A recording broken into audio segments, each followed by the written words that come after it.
some might call BS on this one, but I assure you that it is, in fact, a true story.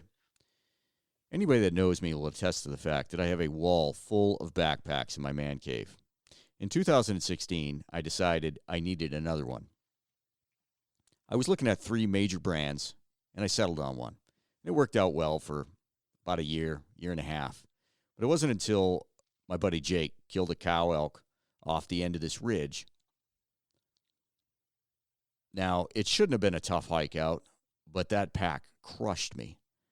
It just did not perform well with that kind of weight in it. Now, in full disclosure, that winter is when I met Aron. And Aron got me pointed in the direction of Kifaru. Rest of that winter and into the spring, I did a bunch of training hikes in preparation for an 8-day trip into the Frank Church. That pack performed flawlessly. And then that following fall, between myself and friends, I ended up packing out 5 animals. Well, the next few years, I've used that pack a bunch. And now I think I can give you a pretty fair assessment on it. That pack is going to be heavier than any pack you've ever owned. But when you need it, it's not going to let you down. Today, I use the 44 mag on elk hunts and overnight trips. And then most of the time, I'm using the Striker pack. That Striker pack is so versatile, it'll blow your mind. So if you're looking for a pack, don't do what I did. Go right to the top. Kifaru International.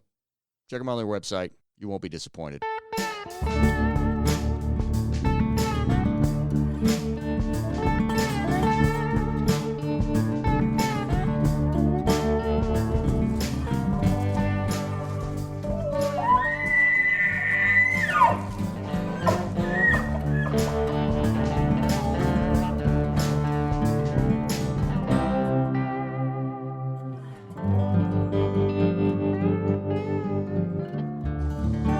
Hey, what's going on? And welcome to another episode of the Stickbow Chronicles, brought to you by Black Widow Bows. This is an Empty Quiver episode. What's going on, Blake? What's up, my man? Man, we finally got to run into each other down there in Texas. You bet. And we had a great time, man. It's honestly, that's right up there, one of the best hunting camps I've been a part of. It was absolutely awesome. It was a good time, and I love going down. It's my second time down in Texas, and that's another world. And I will say, I'm gonna a little slam on Texas. My credit card for the Stickbow Chronicles, I don't use it very often. I used it one time in El Paso, Texas, and it got stolen, like the number, and there was 9 or 10 charges to Walmart.com. So I'm not really impressed with everybody in Texas, but it was a great time. He's probably buying deer feeders and stuff. And fencing material. Yeah. They are high fences to you, the ones that we were there. Dude. I tried 6 foot tall high fence. I know. I tried to get Aron to take a picture of me standing next to one of those 4-strand barbed wire fence. I'm like, hey, man, high fence is all just kind of subjective, you know. It's relative. Yeah. No, I get you high centered on this. Oh, that's funny. No, we had a great time. We'll probably keep this intro pretty short because this episode goes pretty long, but there was a lot of stories to tell. Yeah, I think it's probably going to be the longest episode ever. But yeah, it's interesting. It was a great time. The host of characters: Scotty Campbell, Wes Campbell, Cameron Hale, Justin Metcalf, Terry Bannett, myself, Blake Hunter, Aaron Snyder, Chad Bryson, Chris Perino. We had a pile of people there, and it was the who's of the Stickbow Chronicles.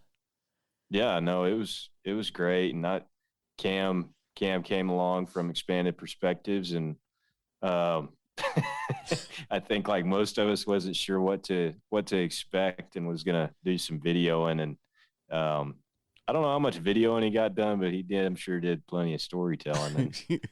No, he's a great awesome. guy. Yeah, he's great guy. Not much to say because this episode covers it all. Kind of try to chronologically follow the hunt in order there. Good stuff. Yeah, I don't know that there's a whole lot more we got to add to that unless we have anything we need to announce, which I'm not sure that we do. If we do, we'll announce it next episode. How's that? That'll work. Yeah, we'll just get right into it. I don't know how long we ended up recording, but I'm thinking it's over 3 hours because we had to stop. So anybody listening, we're going to splice these two together. We went to day 3. Between day 3 and day 4, we all took a break and went and ate dinner and went on day 4. Yeah. So big thanks to the sponsors. The Footed Shaft, Terry Bennett was awesome. It was great meeting him, shaking his hand, having fun, hanging out with him. Big sponsor of the show. Kifaru International, of course, Aron was a blast to hang out with. Selway Archery, Drew was giving me crap through the whole hunt. Backwoods Grind Coffee, I was supposed to bring a bunch down and didn't make it out of my house because I drank it all, so I'm in trouble there. And, of course, Black Widow Bows. Appreciate those guys supporting the show. You got anything, Blake? That's all I got, man. All right. Enjoy it. Might take you a few days to get through. Enjoy the week. Roger out. Hey, what's going on, guys? Living the dream myself.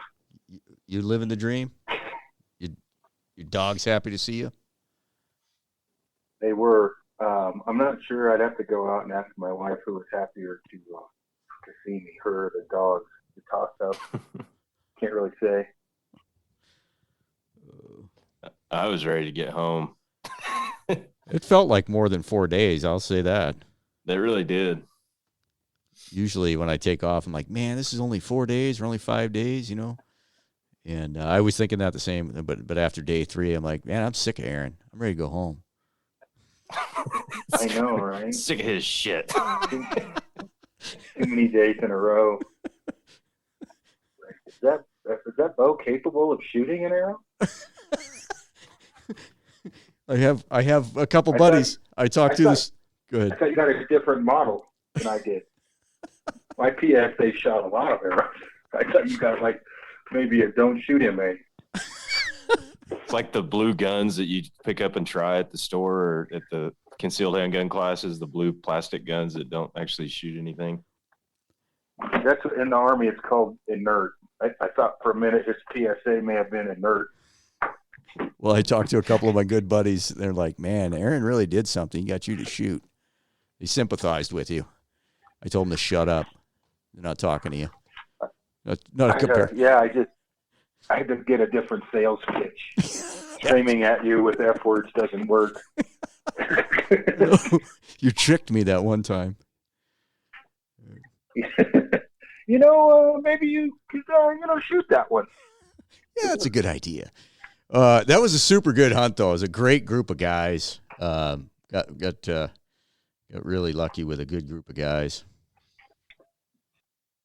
Yeah, I had Justin Metcalf, Terry Bennett.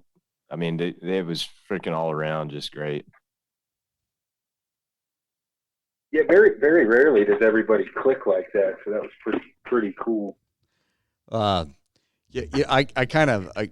feel like grabbing Justin, having never really met him, but kind of knowing his background, and then having Cameron Hale down there, that was a hoot.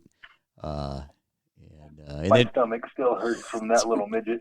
That dude was funny. And then having Chris Perino roll in, I didn't know Chris was going to show up. That was a good addition as well. Yeah. Chris he's a trip. He's funny. I don't know if he was punch drunk when he first drove in or what. That drive would have about killed me. I don't know how far. His guy had to have been 14, 15 hours for him. Yeah, he looked pretty wore out. That's what's funny is in the amount of time it took me to get out there, I can drive to like Des Moines, Iowa. Seriously? It's no joke. I can get to Des Moines, Iowa in the same amount of time as I can get to out there. Good Lord. Well, and then drive. Yeah, then we had Scotty Campbell, Wes, his son, and then Chad Bryson. Is that his last name, right? Yep. Yeah, Chad Bryson. Yeah, Chad's a guide. Yep, he's a guide up in Alaska, and I guess it's by Well, Rob, you talked to him more than I did. What the hell's Yeah, the he name? was. He was out of Bristol Bay. Bristol Bay. Yeah, and he's a big deal up there. He was fun. He was a lot of fun. I can't believe the way you guys use pickups up there or down there. They ought to quit making pickup commercials, phony ones, and just follow those guys down there. I mean, that was pretty brutal. Oh yeah, believe me, I had the brand new Raptor down there, and the entire time I'm thinking to myself, it's a tool. It's a tool. As I'm bunny hopping it over boulders and flinging rocks everywhere. But It's like the roads it's pretty rough on vehicles down there. Yeah, pretty rough on everything. My bow, my poor bow. I'm glad I didn't have my brand new Widow before I went, because it would look like well used, rode hard and put up wet after that. Well, I talked to Toby this morning. He said, "Hey man, did you give your bow the cooling treatment?" And I said, "Oh hell yeah, it's in rough shape." Yeah, I mean, it's just that whole area is a lot rougher probably than people think, but just the rocks, that lava rock stuff and the shale, and it just scratches the hell out of wood, right? I mean, not every rider, but it's just rough on equipment. But I mean, it's part of bow hunting. But the first time I went down there and I sent that Widow back, it was a wood riser, and it literally looked like it served 3 lifetimes, and it was probably 2 months old of one solid month hunting down there. It was pretty dinged up just because it's all rock. There's no vegetation there.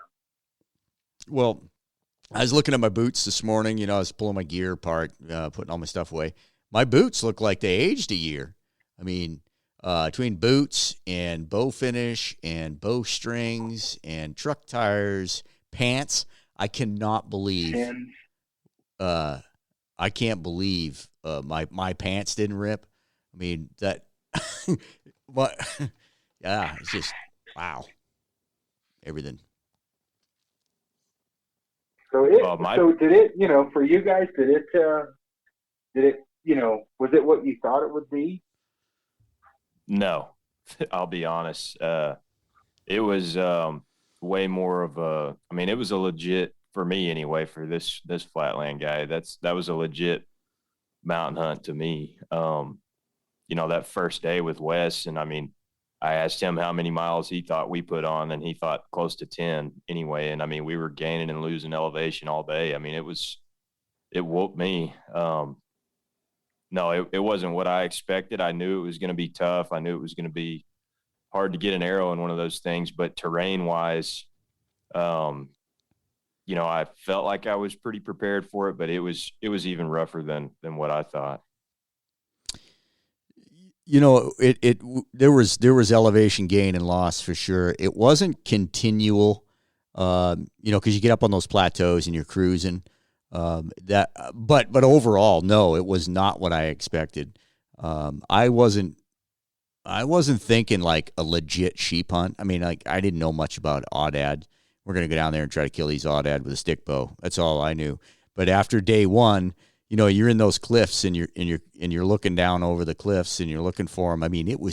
That was a poor man's sheep hunt for real. It was awesome. Well, I'll say Wes likes to walk. That first day we hunted 2 mountains that kind of sit out by themselves. So it was that first day we started at the bottom and climbed to the top to everything. Now we did some ridge running, thankfully, the next couple days, because that saved me a little bit. But that first day we were just, it was no joke. Wes can and Wes can put it on. Wes can hike. So I was doing what I could to just keep up with him. Scotty came in, and I don't know when he said it, but he's like talking about Justin. He's like, "Man, that boy can walk." Justin was all over the place. He ought to be able to. Shit, he's freaking long-legged dude. Justin's a stud, man. So, Blake, what'd you guys do the first day? Did you get any sheep the first day? we got into Javelinas first. Oh, that's right. You were down there a little early. Yeah, I got down there a little early than everybody else, and Me and Aaron and Scotty hopped in the pickup, and hell, we didn't make it down the road 15 minutes and said, "Hey, there's javelinas." And thought Aaron was going to rip the damn door handle off trying to get out. I'll let him tell the story because it was probably funnier from his viewpoint. There's a lot of javelinas in that area. So I don't know, a group of maybe 10 or 8 walked in front of us. And I did about jerk to, I'm like, grab your bow, whatever. We're flying out the truck. And I always try to film with my phone, which Rob, you'll hear about that later with Rob, because I film everything. And usually I'll do it because, you can see the impact. So it helps, to make sure. But, I've already had, time down there, so the javelinas by the road are a lot smarter than the javelinas off of the road. So I knew the ones that ran across the road were probably going to shit and get relatively quickly. So we maneuvered around to the left, and the first one I think was 26 yards, and Blake he pinwheeled it. I mean, talking half inch behind the white line on the body, and it's making noises, and of course I'm like, reload, because you can shoot 2, and more circled around, and one was I think your second one was a little farther than the first, and he pinwheeled that one. So Blake was tagged out like one plump chump, like 20 minutes into the hunt with javelinas, and so we get those taken care of and hop in the truck, and I'm like, dude, you may be tagged out on everything before Rob and the guys even get here. And we didn't drive another, I don't know, mile and a half, and we had 4 ewes and 3 lambs run across the road. And and like people that take karate, like they'll make movies, and somebody punches a guy that takes karate. He's like, hold on, you're supposed to say go. Well, we get out of the truck, and Blake just flies across it. I'm like, oh, Blake said go. I got to fly. He's running. Holy shit. So I take off behind him, and I don't know where the youth went. I got a couple of cool photos of Blake on the cliff edges, but we maneuvered around and couldn't find him. So we hiked back to the truck, drove to another spot, and there were some more in the cliff edges. We tried calling them in, and I think, Blake, you can take it from here. I think if the wind would have been good, you would have killed. You got within 50 and the wind screwed you, but go ahead and kind of go over what happened after that. No, yeah, we found that group, tried calling to him, and that didn't really work. They kind of got curious and were looking, but never would really commit to coming over that way. So I kind of got on the other side of them. Aaron said, drop down and, try and get to that tree.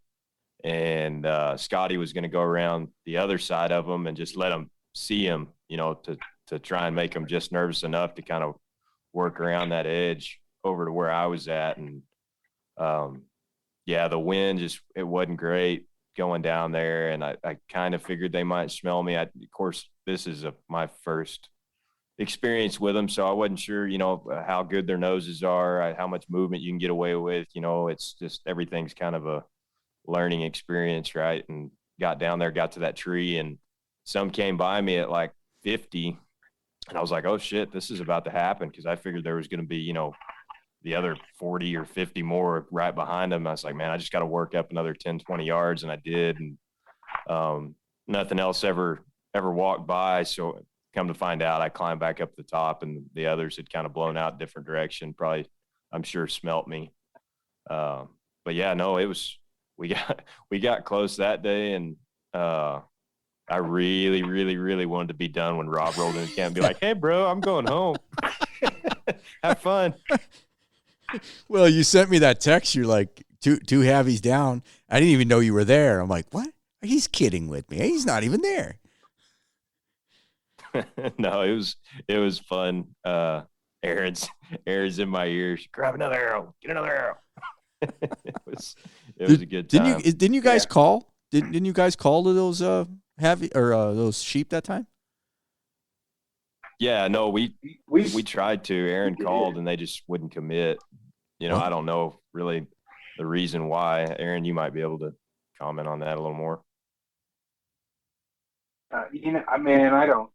It's hard to say because it sometimes like we'll talk about this later. But Rob and I, anyway, we watched Terry and um, Chris. Chris. Chris called, and Chris was calling for Terry, and a whole herd about ran them over from above. A whole band of rams and ewes and lambs came in over the hill running straight to him. And then there's other times you call and they'll look and maybe get a little closer, and then sometimes a lamb will run in. So sometimes it works like crazy. Now, I will say we didn't have enough of those heads-up decoys to go around for everybody. That does definitely make a difference. You pop an ear forward on one of those, and they see some movement, and that helps. But that the wounded rabbit call sounds pretty much identical to a lamb if you do it right. And initially, we had a lamb come and try to run us over, and that I just mimicked what that thing was doing. Well, and obviously that worked. With that instance, when that lamb came in, I don't think it was just your calling. I think that lamb also saw your goatee and thought really you look like Mom. So I think you really turned it on that time. I know, it's like Mom, and it like flew straight in. But yeah, the calling works sometimes, but I wouldn't certainly count on it. Like anything, I'm running at whitetails and they go the other way. Other times they come flying in, so it just depends. They came charging down the hill. They never came into range, but when we watched Chris call for Terry, there was probably 60 or 80 come firing down the hill, all bunched up. But you'd have to really set up to make that work. Yeah, it certainly's got to be right place, right right time. I would always want to have the call. It makes you feel better, but yeah, sometimes it definitely doesn't work like you'd hope. I don't know. With calling, it seems I'm sure there is somebody that has called for years and can enlighten us on what to do and not do. It's not like I'm an Aoudad expert. I can score them and judge them and tell a ram from a ewe, a ram from a ewe. But overall, yeah, I'm sure somebody will chime in on their special sauce or something, that works well. But yeah, we got back, and I guess when we got back that night, Blake and I and Scotty, you guys just rolled in shortly after that. I guess you guys all flew down together, right? Well, Justin and I did. We met Terry in the airport, and we drove over. We got there just right at sunset, I guess. Rolled in and started meeting everybody. Yeah. So we ended up, and you guys can kind of go over this. I ended up, Rob and I were together, and then you guys can kind of go over who partnered with who, and we'll go from there. Yeah, so it was you and Rob, and then Wes and I hunted together for the first 3 days, and then I went with Scotty the last day, and then Chris helped Terry, and Scotty went with Justin the first 3 days, and then went with Wes the last day, and just kind of swapped it up a little bit there towards the end. Chad was driving Aaron and I around quite a bit. He was helping out. He ran Aaron and I up to we tried to get up to the top of the ridge there, and the truck didn't make it. So we got out, and it was good for me because I wanted to put some boots on the ground. So it was actually kind of good. I'm like, let's go, man. And we had an awesome first day.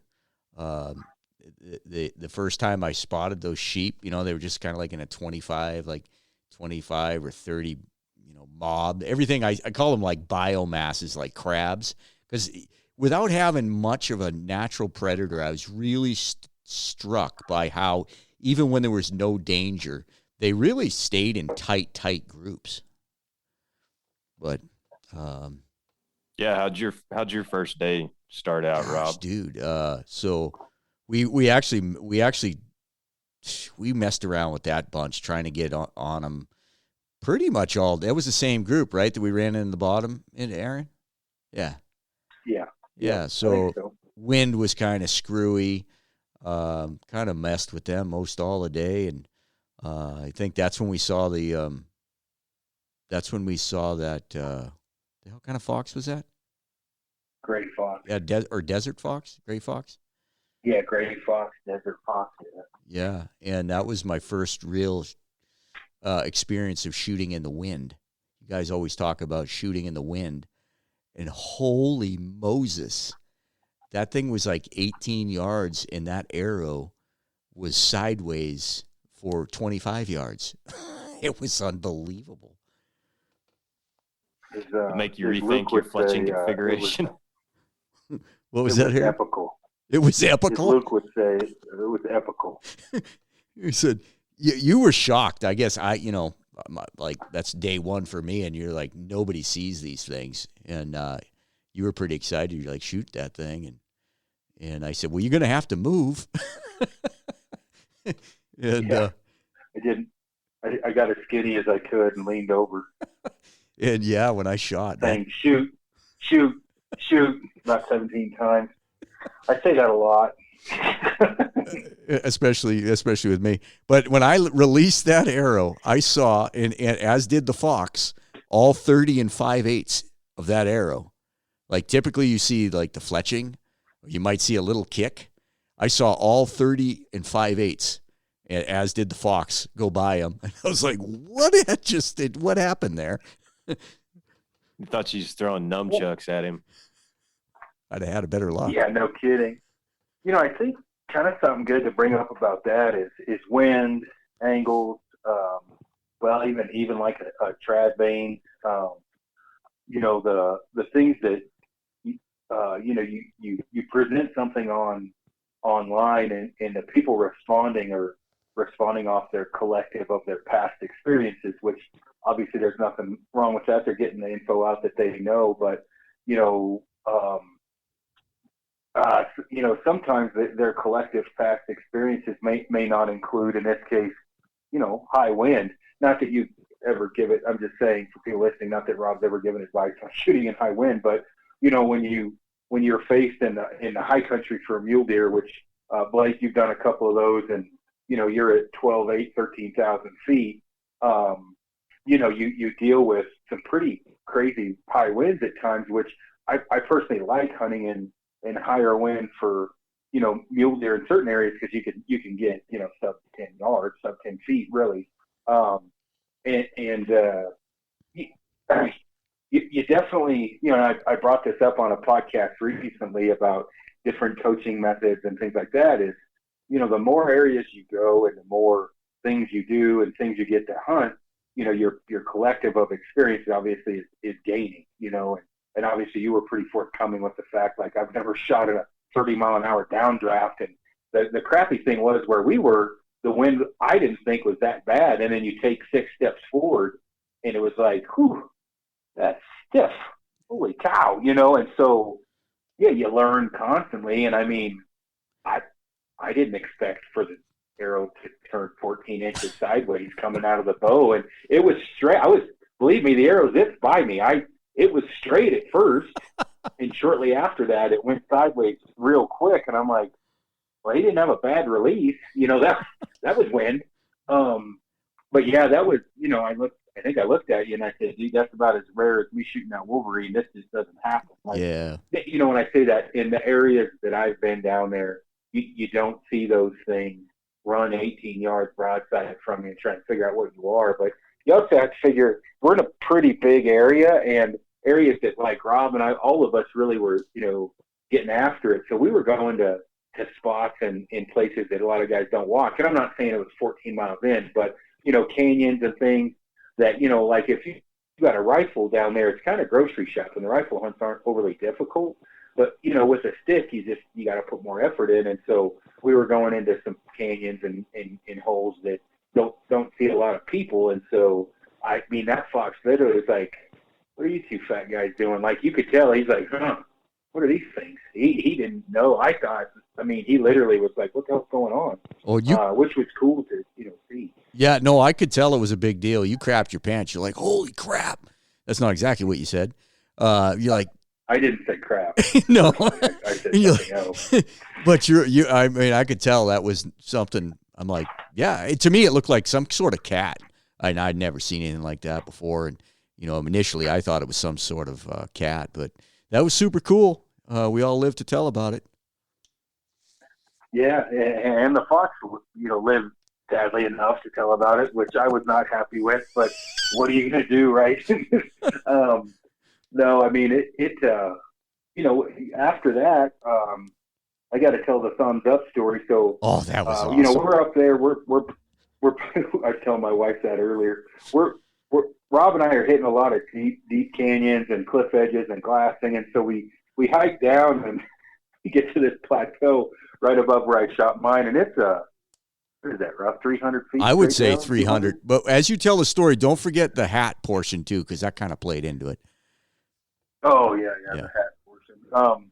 So you obviously Rob and I have done a ton of podcasts and never hunted together. So I'm like, we're glad, and I keep saying, man, I know these sheep are in here, and we spot them, we find them.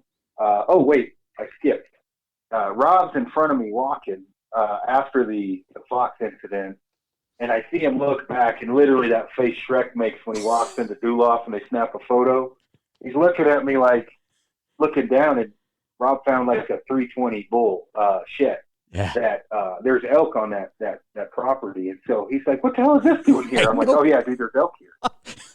You could have knocked me over with a feather. I was like, "Elk? An elk shed? I don't even find these in North Idaho." Yeah, so awesome. It's a good bull, I think 320 is not that's it's legit. being somewhat realistic, conservative, and yeah. I mean, it's an internet 340, but it's actually a 320. Easy, especially with my wide angle lens. It may be 350 depending upon the angle.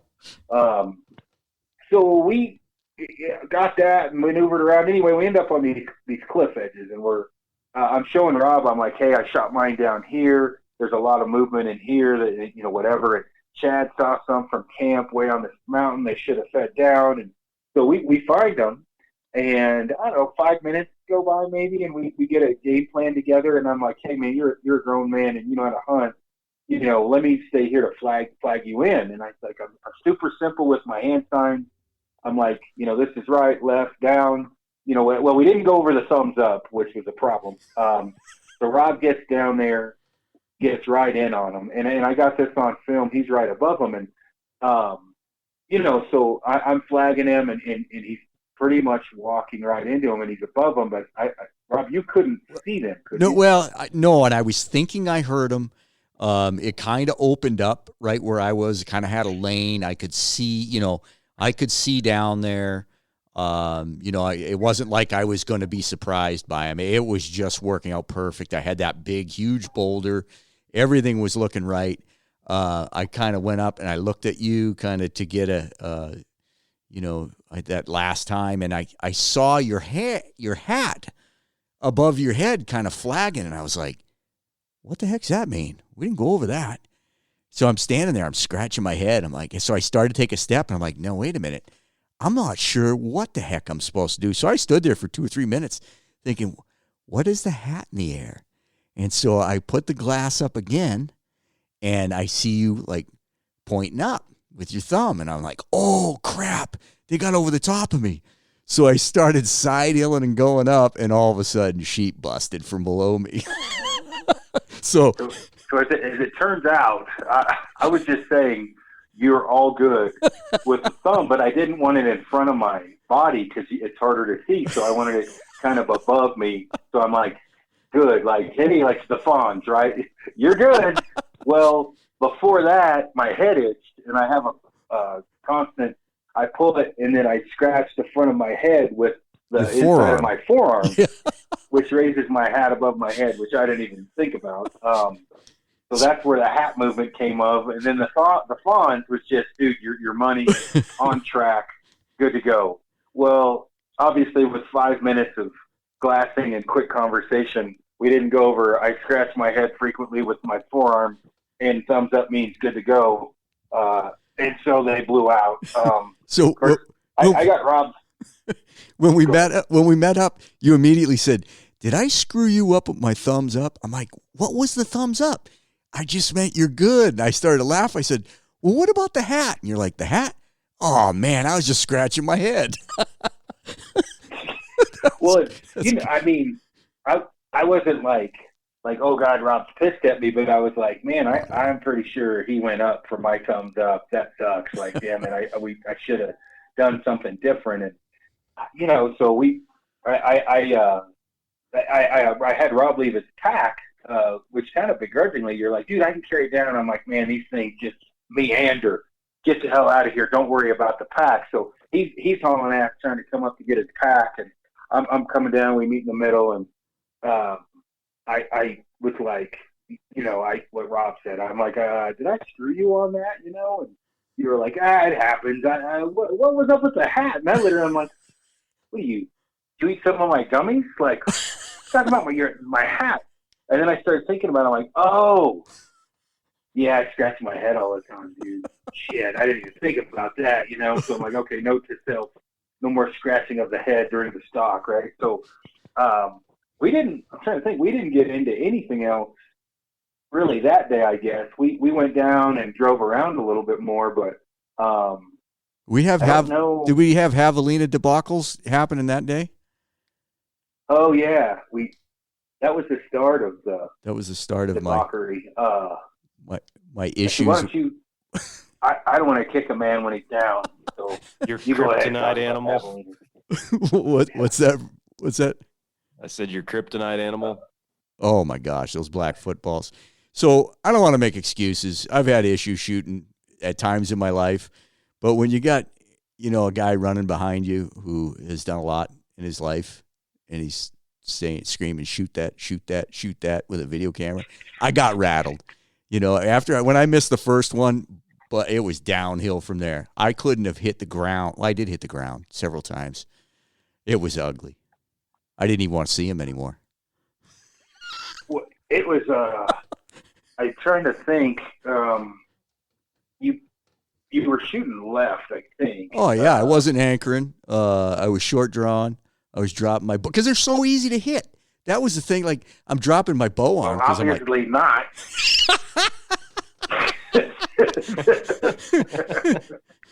Oh no, yeah, it was a big pill of I don't know, humility, humble pie. Oh yeah, I'd had enough, and I was continually being force fed it.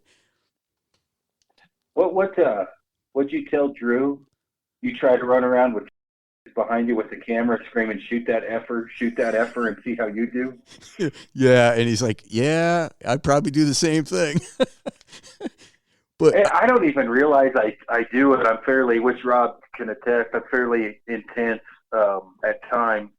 And, I'll grab a body and throw it in the right direction. If somebody's not doing what they need to do, I'll literally reef a guy off the ground and pick him up and put him somewhere else and be like, this way. And I didn't have to do that with Rob, obviously, but I definitely get intense. And then obviously the camera, and I've been filmed so much and dealing with someone that, you think I'm bad, missed around one of the Lancasters. Mike, it's horrible. I mean, and they're not like me where they just kind of laugh. I mean, I'm like, okay, should I commit suicide? Like, this is not going away anytime soon. So I feel your pain. Obviously, and I was part of the pain, but I'm like, okay, these pigs are in his head now. Like, we're going to have to break the cycle because this ain't going away. You did nothing to break the cycle. Your throat didn't tickle. No. That was your biggest problem. Yeah, you didn't have your throat tickle. Oh, you no. Didn't pull through your clicker. Oh, no, I blacked out. I didn't even know how many times I shot. But I will say, like that, if you're not thin-skinned and if you're not thick-skinned and you're going to let stuff get in your head, that was good practice, because I was certain I sectionalized it, like, I cannot shoot javelinas. I'm gonna shoot I'm gonna shoot a sheep. I cannot shoot javelinas, and that's just kind of how I was dealing with it internally. No, we do have to do. Rob did end up killing a couple. He did get some. Well, so that's when I up. parted ways with you. I'm like, I'm going up here. And in my head, I'm like, stay away from me. Keep the camera in your pocket. I'm going to go kill one. I go up and I shot one. And then I texted you, come back. I promise I shot one. Well, I got the truck. He's like, where's Rob? And I'm like, I'm pretty sure Rob doesn't want me around. So I just walked back to the truck. And he's like, did you piss him off? I said, I don't think he likes that camera or me over his shoulder screaming, shoot. And he's like, oh, and Chad's like super mellow. He goes, yep, I can understand that. And so we're like, where the hell did Rob go? Because we thought we're driving up and down the road. And I'm like, well, surely he must have caught up to the pigs. And I didn't have signal there when you texted me. And so, then we grabbed you and went and got some photos and got the back straps and some of the meat off and everything. And so, I think that it's good. Like, we talk about just crap all the time as far as from tuning to, shooting and whatever. It is difficult. And my wife, right, the first time she turkey hunted, I tried to explain her the adrenaline rush and dumps that you get when animals are in front of you, but you can't explain that with words. It's hard to. I mean, you can explain it, but you can't. It's not the same thing, right? So, yeah. And there's certain things that rattle some people and don't rattle others, or animals, and you get a nemesis animal like the sheep weren't your nemesis. I mean, you shot 2 arrows before you killed yours, and they were very difficult shots, and you barely missed on both of them. And those I watched you good form, no issues. Javelinas, on the other hand, you were, as my buddy would say, pitching wood, like you were chunking some shit. I'm like, what happened to Rob? A minute ago he was here, and now I got this special needs dude with a dead in his hand. Like, it just got in your head. But obviously, you got rid of that because you ended up shooting a couple. But I think I can't imagine you, Rob. I mean, Blake, I don't know if you do either, but have you ever shot at angles like you were faced with that we had? Go ahead, Blake. No, not in a hunting situation. No, not at all. I mean, my mule deer 2 years ago, I mean, it was a pretty decent angle, but nothing like shooting off a sheer cliff. I mean, the rangefinder may be reading 20, 25 yards, but line of sight, it might be, 40 yards. I mean, it's legit. And there's a lot of things that you've kind of got to learn on the fly, or hopefully you've had a chance to practice it at home, because it's real world, real life. You better figure it out, because it's tough, and it's hard to go anywhere to get practice like that. I'd shot, we've got some terrain like that around here. So I'd shot some 3D like that, and I really enjoy shooting those steep angles. But, it's a little different when you're looking down at an animal, and it's not the same as shooting tree stand angles. Like somebody might say, oh yeah, it's like shooting out of a tree stand. I beg to differ. Not unless you're hunting out of a 60-foot tree. One thing that helped me, haven't done it. Yeah. Yeah. Well, one thing that did help me, and I think I said this the other day, is going and shooting. And I actually think it helped me not get nervous when Aron was over my shoulder yelling at me. But going and shooting that 3D course up in Colorado, where Aron shoots all the time, and there's some pretty steep shots on it. And the first go around, the first day that we shot it, I struggled some with my lefts and rights because you did great. You were awesome. No, I shot like doo-doo the first day, and a lot of it, I think, was, some of it was nerves. I'm sure shooting with Aron, not to pump his tires up any, but I'm sure that was some of it. And then the other part of it was just learning how to shoot those steep angles, because when you're canting your bow different, anything like that, it's obviously going to change your lefts and rights whenever you shoot the way that I do, referencing off the tip of the arrow. So that was good experience. And then the second day I kind of pulled my head out of my ass and shot halfway decent anyway. No, you shot good the second day. The first day I knew that you didn't shoot to your potential. And I told my wife when I got back, I was like, Blake shot my cock off, but I bet he shoots better tomorrow. Which you did. You had an improvement of, what, 50 points or something? Yeah, like at least 40. I can't remember exactly what it was, but it was a pretty significant difference. Yeah. What was your? But yeah, so go ahead. No, I was just going to say, Blake, what was your first day? Oh, we drove over. Like I said, that first day we kind of hunted two. We didn't really hunt that ridge system. We hunted two mountains that kind of sat off by themselves. And, well, I mean, just to kind of put it into perspective, to put some numbers on it, I think the floor is like, I don't know, like 4,000 feet elevation, 4,100 or something like that. And the peaks on both those mountains are probably, I don't know, 5,400, 5,300 maybe. And so, I mean, you start out at the bottom. I mean, it hiking to the top, 60, hiking on loose rocks and everything 61. else. 61. 61 to that one that you shot at that when you were chasing the javelina down, the one peak, that's 61. Yeah. So, I mean, it's a hike. And me and Wes went over and we spotted sheep first thing in the morning. And actually they were pretty far down the mountain by the time we got up there, almost down in the flats, which was kind of strange to see. But we got up above them and tried calling to them. That didn't work. And we actually had Cameron Hale, who came with us. We called him and said, hey, drive around the bottom of this mountain and kind of, basically pull the truck up towards them to try and encourage them to come back up. And we were hiding up in the cliffs and thought that they would kind of hug the bottom of that cliff system and come right up to us. And they ended up feeding over and didn't give, I mean, they probably were 100 yards or more and didn't give us a shot. And so we kind of let them settle down. They went over another ridge and snuck over there, got on them again, and actually came around a corner. And I had a young ram standing at like 35, and about time I was fixing to draw and shoot, Wes was like, nope, young ram. And it was on level ground. Would have been a good shot. And anyway, so we kind of boogered them up, and Wes said, well, let's hike down. We'll go to the truck. We'll go try this other mountain. I know there's sheep on it, or usually sheep on it. And went over there and hiked up it. Couldn't find any sheep.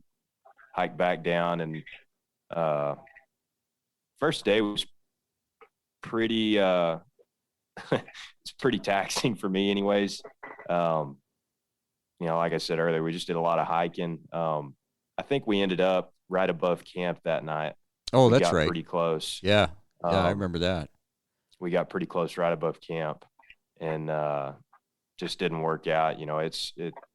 It's just tough. You got that many eyeballs, and then those things can see really, really well. And it kind of seemed like to me that you could tell which groups had been hunted and which groups maybe hadn't been messed with much.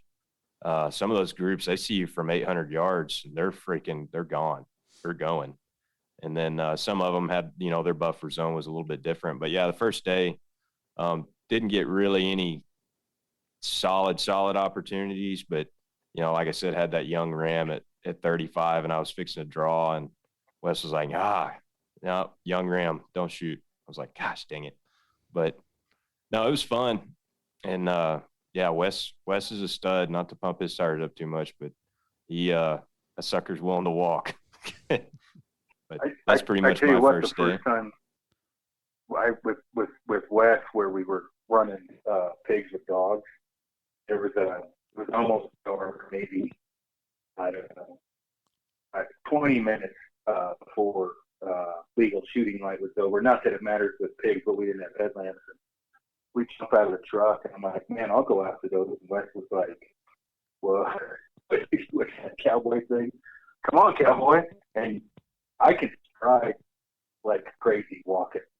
He took off, and I'm like, ooh, Wes can walk fast. Jesus Christ, I got to focus. Like, he was moving. He got there we did a mile in literally like 13 minutes. And we were on those pigs, and it was like, So when you said that, I'm like, oh yeah, I've witnessed it. Wes can haul mail. He can walk, and walk fast. And so when you came back, I'm like, I feel bad for you, Blake. I've seen that he can walk his ass off. But, my little short-legged ass was trying to keep up with him, and I kept up with him okay. But yeah, no, I could tell he was just walking at normal speed, and I was like, like Rob was saying, it sounded like pitter patter back there behind him. I'm sure trying to keep up with him, but no, it was fun. So on that note, the first day, I didn't know what kind of shape Rob was in or how fast he could walk, and so I took it fairly easy. I mean, I didn't go slow by any means, but I was like, all right, Rob's good, and he can go anywhere, no problem. So the second day, we're driving around on the valley floor, looking way up in these cliffs, and we spotted.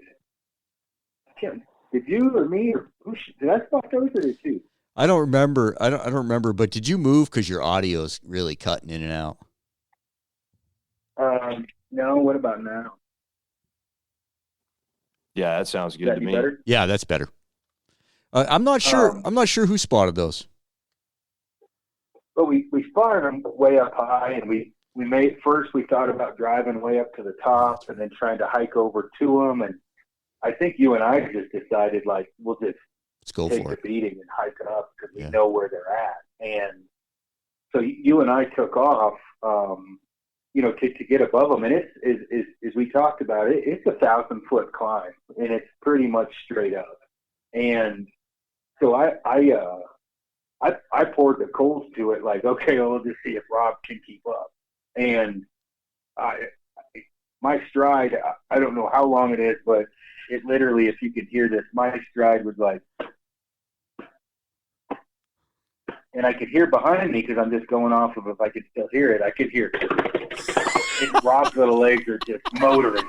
And I'm like, well, hell, he's still behind me, and I don't know. You didn't say anything later or right then, but later you were like, how is it you have that long of stride going uphill? And I'm thinking, well, your little legs kept up. What? But I literally could hear like 6 steps to every one of mine. I mean, you're like, I've had these legs a long time. I've gotten used to them. Like, I know what to do. I just run at a little higher RPM. But what struck with me with you, my buddies, the guy that I hunt with generally he's 6'2", and your stride, I mean, strides on flat ground don't count.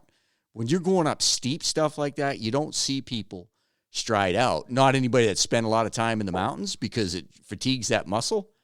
But generally, I can, even somebody with a long stride on flat ground like Cameron, when him and I have hunted together, he smokes me on flat ground, but once it gets steep, I can hang, what I mean? I'm pretty because the strong stride guy. just shortens up because nobody's a knucklehead enough, except for Aron, to keep that length of stride from the flat to the steep. Yeah, this sounds much like my experience with Wes, because Wes is very similar. So I busted up laughing. You stopped. We're right at the base of the cliffs. You stopped. You turned around and looked at me. You're like, all I can hear is your feet to every one of my stride. Like, dude, I run at a higher RPM. I know how these legs work. It's all good. Well, and I've just trained to stride out like that. You do have to stay cognizant. You will smoke yourself doing that if you're not, be careful. Or obviously, I wasn't worried about that climb, but it was that stock to me was what stickbow hunting or stock should be. It was everything. Crazy climb. We get above them and we're paying attention to the wind. We shift way to the right. I was worried about, I didn't want to come in too close and have them, wind us. We shifted way right. I got a good look at several ewes in the cliffs, right below the cliffs. And I'm like, Rob, they're right below the cliffs. So we shift back and we get right on top of them. And I'm like, the ones, because obviously we're trying to decipher, make sure you shoot a ewe. And I'm like, okay, the one on the left. And you were like, there's some on the right.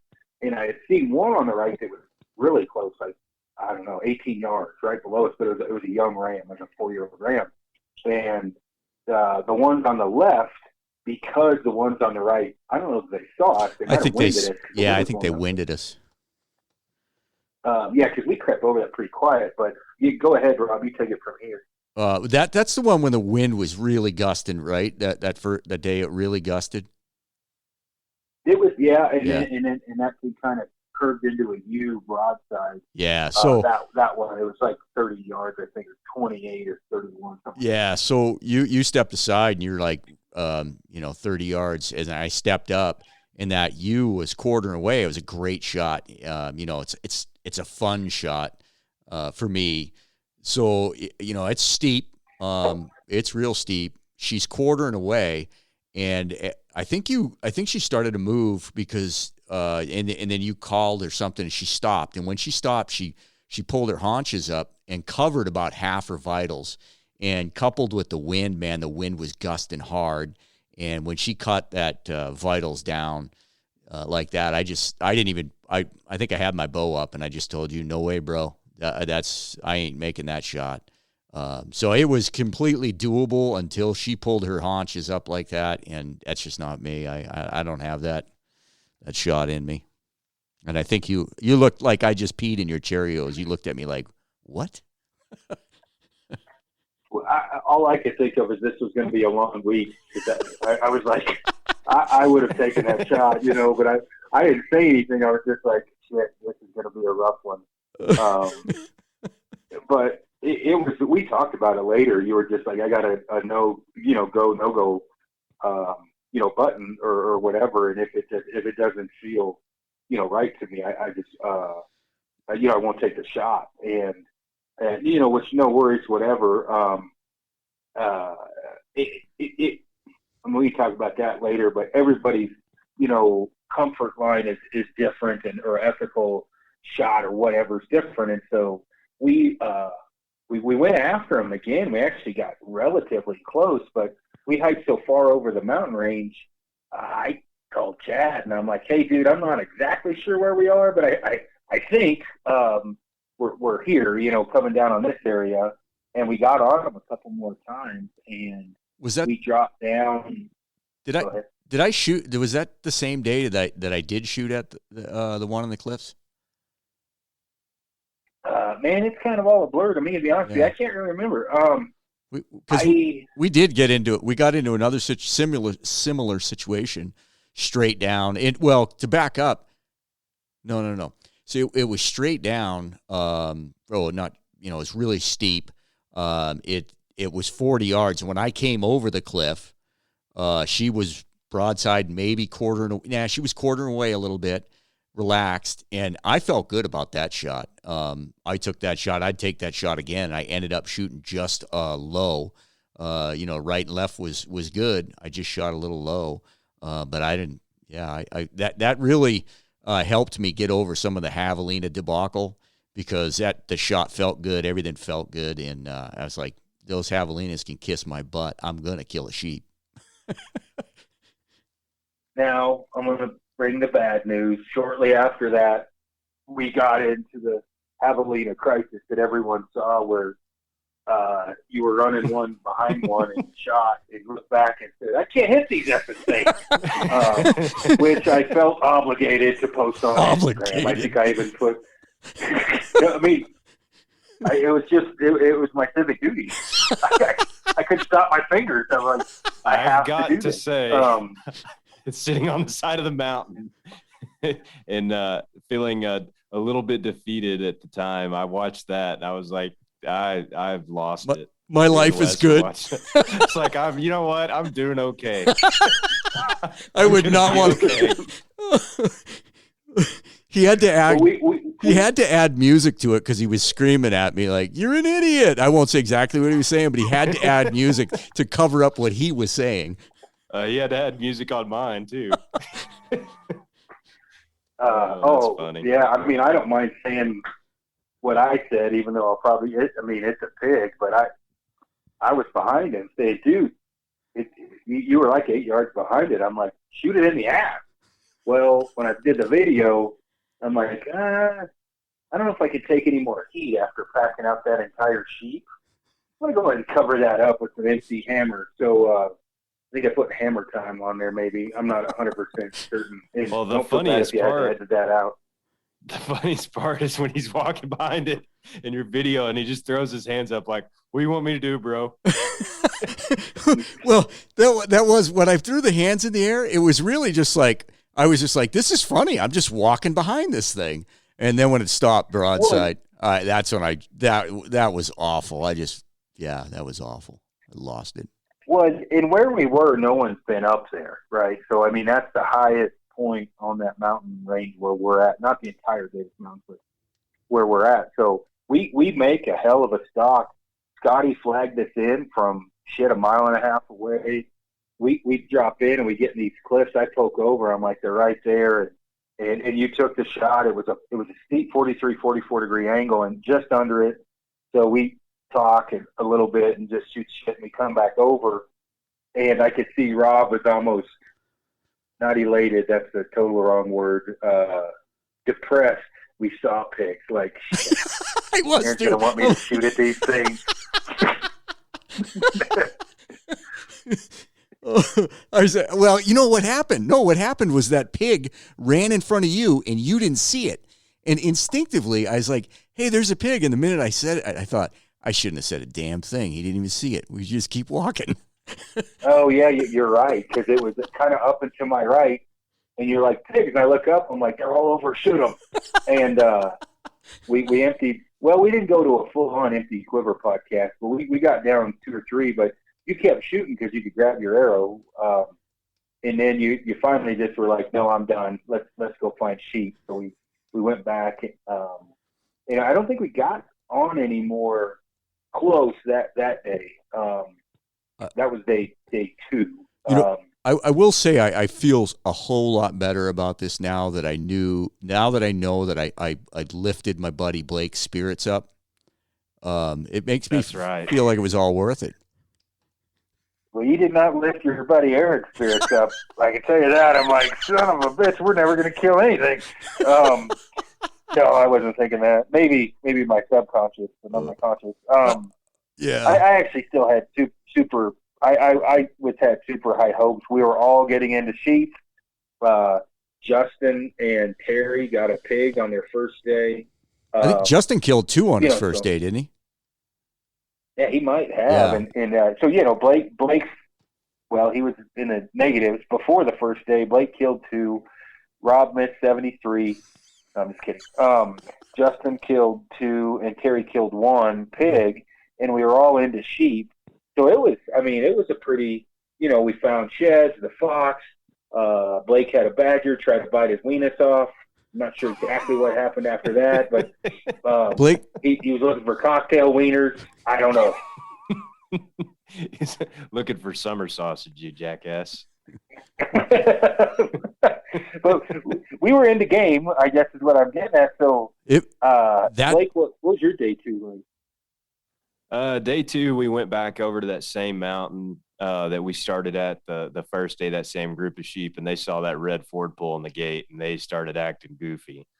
And like from a half a mile off, and Wes was like, you know what, we're not even going to jack with them. And we ended up going back behind camp, that big ridge system that or cliff system that runs up back behind camp. And we got on a group of them, and me and Wes were on them for, I don't know, probably 3 or 4 hours. And at one point I climbed down in the cliffs right above them, kind of went down in a pretty sketchy spot, but got down in the cliffs. I watched them for about an hour and a half. I was kind of hoping that they were going to work up and feed up to me.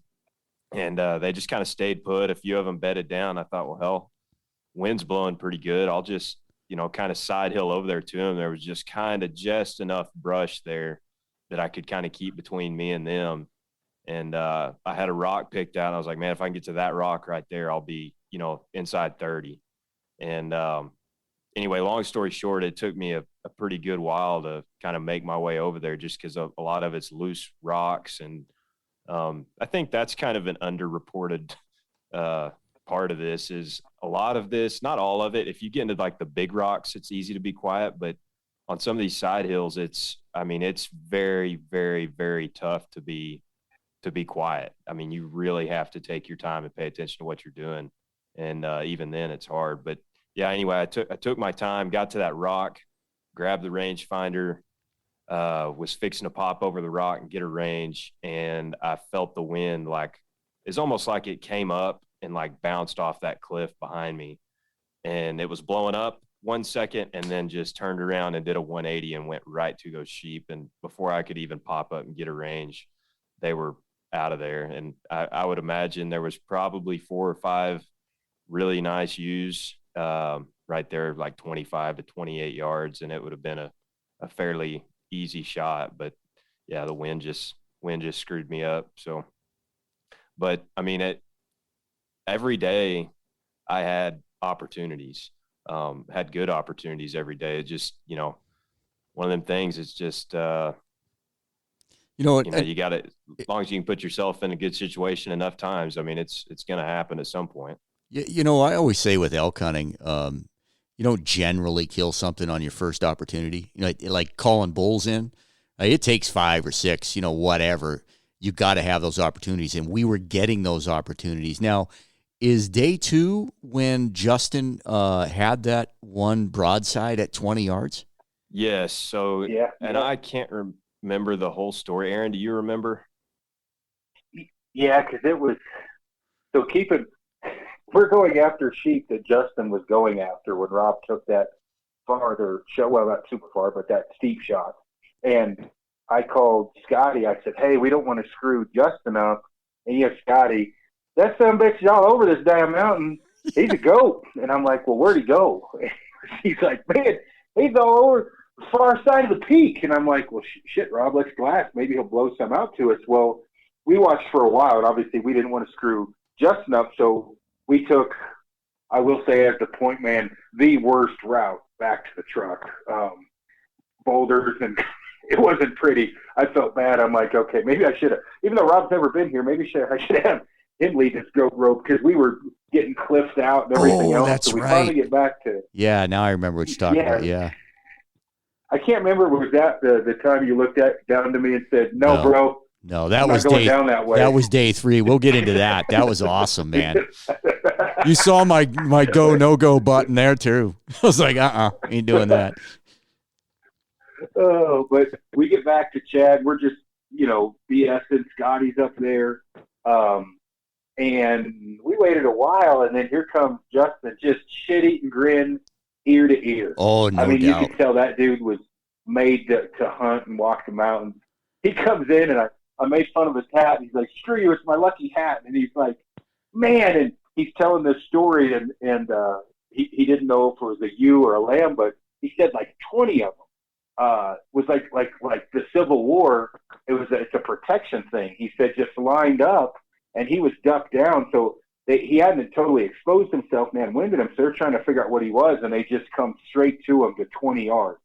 And he was going to take the shot, but he didn't know if that it was ewes or young rams. And so he was excited because, I mean, he was in sheep all day, but they basically walked to him to try to figure out what he was. And, I mean, you literally would have thought he just won the lottery. That dude was smiling so much. Yeah. So he makes a stalk and the closest one is a ram. And he was pumped. It sounded like made a great stalk. Well, the ram stands up, sees him. Everybody gets alerted. They all come over. And when that one sheep turns broadside, he came to full draw and anchored. And he's like, I'm not sure that's you. And then they turned and started out of there. And he could see between her legs that it was obviously not a ram. And he was devastated. Wow. He had a grin from ear to ear and said he had just the best time of his life. He was crushed, and that he had, it was a slam dunk. So he was like, man, that's what he said is that's my opportunity. That'll probably be the opportunity to hunt, and I blew it. Yeah, which it wasn't, because he did get one, but yeah, I mean, you could tell he was having a blast. And I will say, if there was a contest of who says effing more, he beat me by far. That's the lineman in him. He said it's kind of like, when feel right, well, he said it's a verbal crutch. Yeah, exactly. So yeah, we meet up and then go back to camp and, eat elk burgers and take some photos and screw around. And then the next day, day three was epic. Day 3 had a lot of climbing. We go one way, come back, go another, climb around. We run into some sheep. I think they saw me or winded me when I peeked over. Rob's like, dude, right there, they're running. And that is one thing I will say, Rob, you got good eyes, because normally I'm the one spotting everything, and you spotted a lot, which is super handy. In this case, I would have rather you not spotted them, because I felt like a jackass because they ran off. And I'm like, what? So to back up a little bit, we're coming down the road. We saw that group of 5 rams, and that was cool for me. Those were mature stud rams, and you and Chad were like, holy smokes, that was a world-class ram. That one was 35 plus. That one was giant. Yeah, so we went down the road a little further, saw those sheep, and you're like, we're going to go up there, and you kind of like pointing. And I'm looking at that rock, that wall, and I'm like, I know Kuyu did a little advertisement with a repellent with a longbow, and I knew it was kind of BS, but maybe we're actually going to, have to do some of that, because I didn't know we were going to get up there. It actually coming down was worse than coming. I mean, don't get me wrong. If you fell, you were going to die, but it wasn't. Rob might have. He's shorter. I might have lived. I might have just come out with a broken ankle, but his farther his fall. But we're climbing up and. Go ahead. No, I was going to say, like, if I'm going to die, at least I know when I die, the way you put adjectives in and the way you describe things and analogies, it's going to be an epic fall. I mean, you're not just going to say he fell to his death. You're going to add all kinds of ad-lib stuff in there. I'm going to be remembered.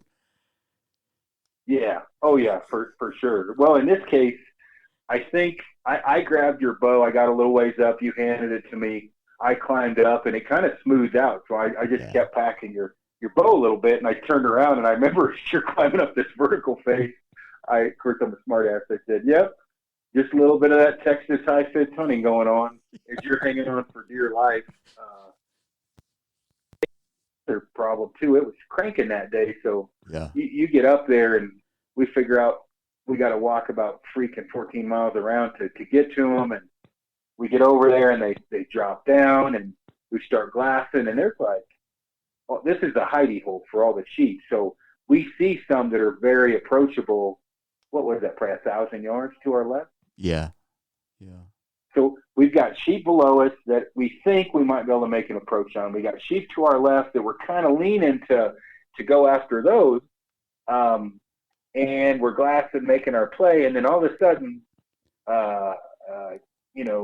2 Midwestern dudes show up right where we were going to go, and it's Terry and Chris.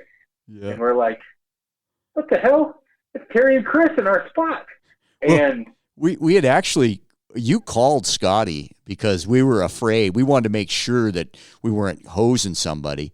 So you're like, hey, where did Chris and Terry go? And he said, well, the left side of the canyon. And so we're like, oh, we're good, and you and I are like, we're going to be at that rock. That's where we want to be, that rock. We're just gathering up our stuff. I throw the binos up. I'm like, dude, Chris and Terry are there at that rock. It was cool to watch because, I called Chris and I said, hey man, we're over here. We're watching you when we can see a bunch of sheep or whatever. And Chris doesn't need any help. I mean, I think he probably would have preferred I didn't call him and just did his own thing, but he was laughing about it later. He's like, I'm not used to anybody telling me where I'm at. I just kind of do it. And I'm like, oh, okay, I got it. He wasn't mad. He was like laughing about it. And those guys get in, and Terry got 2 shots, on those sheep. And so we're watching all this, and that kind of blows our sheep out, and they split up. So there's sheep everywhere, basically. And I call Chris, and I'm like, dude, I think Rob and I, or did you call him? One of us. Remember, yeah. And I'm like, hey, I think we can hike down this godforsaken cliff we just came up, loop way around, hit the road, hike way down the road, and come up to these ones that they couldn't see. They were like 3 plateaus below. And I said, man, we'll probably push them to you, I bet, which didn't work at all like that. But then you said we were going to do all that in 20 minutes, right? Don't forget that. We were I may have not hit my time hack. I think we got to the base at 20 minutes, but it did turn into a javelina hunt for a minute. So you got to give me 10 minutes back for that. But I had cactus in my ass, my forearm. Because we're having to axe slide down some of this, and then it was relatively smooth sailing until the last cliff. And the first one I went down, you're like, "No way, bro! I'm not going down that." And I'm like, "Yeah, it is a little hairy at the end there, isn't it?" So we climb up, we find a way to get down. Hit the road, we climb up, and Rob and I were he was a little confused on what I was talking about, I think. And I go ahead, because you thought we were going after ones that were maybe 100 yards out from what we were going after, I think. Yeah. So I was, there was two groups there. I thought we were coming up on one group, and I'm expecting them to be like right in, like at 12 o'clock where we're coming up. And because of the wind and it's a different group, you're coming up at more like, with the sheep to the 1 or 2 o'clock because of the way the wind was. And I was like, right here? But anyways, we come up over the top, and they did that frontal thing at like 23, 24 yards. And I'm not, I was a little amazed at how narrow those things are compared to an elk, but frontal shot was not for me there. They started a bust. But it was cool. I mean, we made as good of a stock as you can get. We spotted them, hooked around, and came, right up on them. And literally, I mean, there was nothing else we could have done, in my opinion. Like, we crept into, between 24 to 30 yards of probably 30 sheep. Yeah. And they started walking to us. They started at 30, and they got somewhere around 25 or 4 or 3 or whatever it was. And they start to shit and get out to the right. And Rob had a ram broadside for enough time to shoot. Yeah. Thank you for not shooting. In a baby. You could have shot that ewe. It's just, it had milk coming out of it. But you had a shot at that ewe. But you started to draw, and you were like, "That's a ram, right?" And I'm like, "Yeah, don't shoot that." And you're like, "No, okay." And so they took off. And then I don't know what happened to all the other sheep, because Chris and Terry were like, "Oh, you guys went after the only ones," and I didn't want to say anything, but I'm like, "Dude, there's like 100 more." Yeah, that mountain was full of. I was a little confused how that all played out too, because they should have had sheep piling right up through them, but it was that stock was picture perfect, and had that ram been a ewe, I would have killed that. I put tension on a string, and I was like, man, that's definitely a ram. That's going to cost me some money. Yeah, it was as cool of a stock as you could really, get. And so we met with those guys, and I guess after that, you and I, we went and drove around a little bit more and did some hiking. We didn't have any more action that day, I don't think, unless your memory might be better than mine. I think we just saw some, but we didn't go after him. Yeah, I don't really recall. It was super cold that day. Well, it was the colder day. It was windy. I don't really remember that. If we didn't get into anything from there on out, that was our slowest time then. I think we drove to the top to look over the cliff edges, and nothing was there. We did see some javelinas, but we passed them to go look. Oh, that's right. Yeah, I was like, sheep. I don't even want to look at them things. Yeah. So that was day 3 for us. What happened with your day 3, Blake? Yeah, we went up on the top of that ridge system. We actually met up with Justin at one point, and we found sheep almost immediately when we got up there, and they were basically in these big rocks, almost in like this big, I don't know, it's like a cliff, but it was a cliff with these big boulders. And I was like, man, that's freaking perfect, because I can get on the backside of those big boulders and I could be like super stupid quiet and pop up and be within 20, 25 yards. And anyway, so we went out and around, and I think Wes stayed back on that one, and I got down in there, and it ended up being a little bit more varsity than I had anticipated. And took me a little while to get down there. By the time I got to them, they were gone. Couldn't pick them up. And then we picked up another group of sheep, and that's when we met up with Justin, and told Justin to go around, and it was a hike, and told Justin to go around. He can come in from one direction. I'll come in from the other direction. We'll kind of keep tabs on each other, and just basically try and pull a double play on them. And Justin went all the way out and around. Well, we kind of popped over, and me and Wes got kind of pinned down by him. And we just sat underneath this tree, probably, I don't know, 150 yards from him for, I don't know, I wish Wes was on here, but maybe an hour and a half, waiting on Justin to get up there. And we waited. And finally I told Wes, I was like, dude, I'm just going to try and back out of here.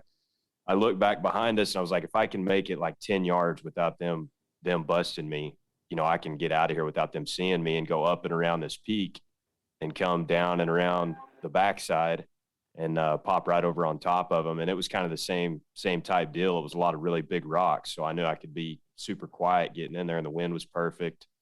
So anyway, I snuck out of there. And when I got in view of Wes, I told him, I said, hey, when I look back at you, let me know and make sure they, didn't see me get out of there. And I looked back at Wes. He gave me thumbs up, like, you're good. And I hiked up and around this peak. It took me probably 20, 30 minutes to get around there. And as I was coming down, there was two really big rams up at the top. And, I had them both at, I don't know, 30 or 35 yards. There was actually 4 of them total, but 2 of them were hammerheads. And they ended up just walking right on by me. Well, the group below had, I think, a couple big rams, or a couple decent rams, and a couple young rams, and then a bunch of ewes. And just so happened, as I was coming in on top of them, Justin was coming in from below them. So I popped up, and they were right below me, like 50 yards, but they were standing up, like looking down at something, like something's there. I was like, man, this is too perfect. They don't have a clue I'm here. And I dropped off and was fixing to come down and around. And I mean, it was going to be easy money. And come to find out, they were looking at Justin. Well, the sheep busted out up towards me uphill, and they stopped in an opening. And my rangefinder's a piece of junk, and I forgot to grab Wes's. And I was like, 40, just guessing, and drew back and shoot. I put my point over their back, and my arrow hit about where that point was and T-boned a boulder. So they were about 35.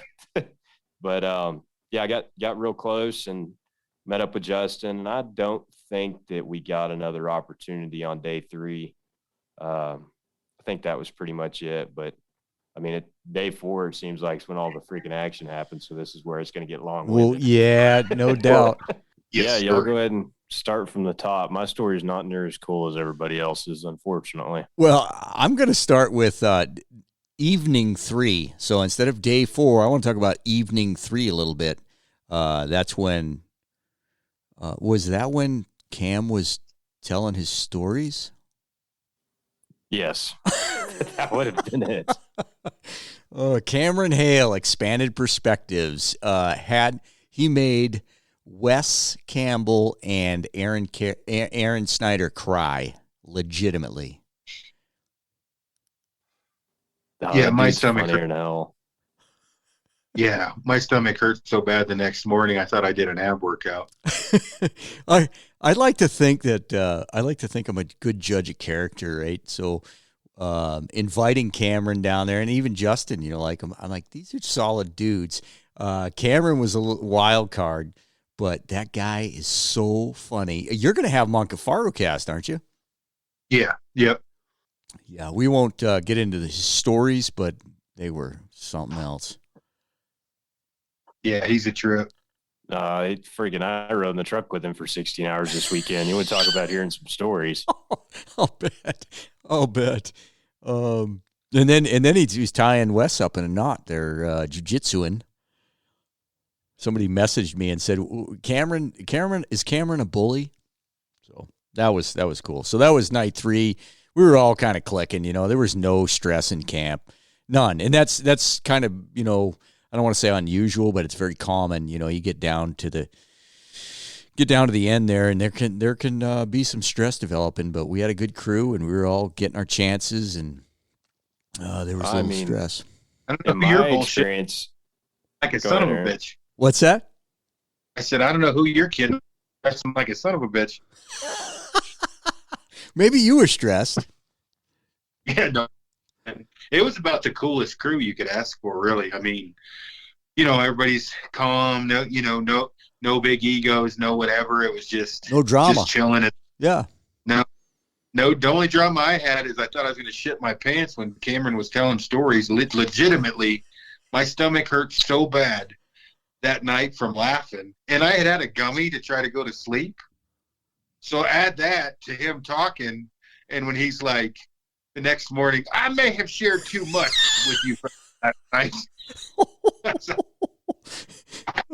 If anybody's curious, you need to prod Aron to get him on Kifaru Cast, because I'll just tease the one story he talks about running over an emu in a Suzuki Samurai.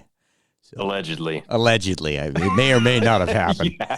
You have to put the allegedly in there. Well, let's start off with how that story started. I was talking about shooting one. Normal story. Normal story. Everybody shoots an emu. Hell yeah. Normal story. In some of those places, they're around, right? So I'm just telling a hunting story about, I was looking for the wing. There's no wing meat. It was all leg.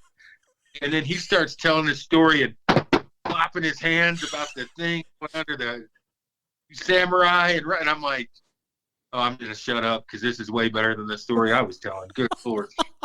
Oh, he's a gifted storyteller. So anybody wants to hear him G-rated, right? Kind of toned down, but still he's a great storyteller. Go to Expanded Perspectives podcast. It's been around for years.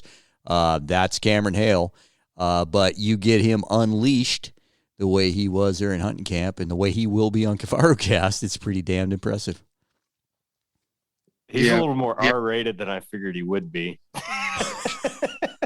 He's a funny dude. A freaking good guy, though, man. You couldn't ask for a funnier, better guy. And, back to what Rob was saying, you said it's maybe not that unusual. I think it is to have that many dudes in camp.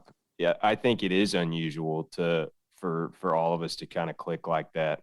And, you don't get that very, very often.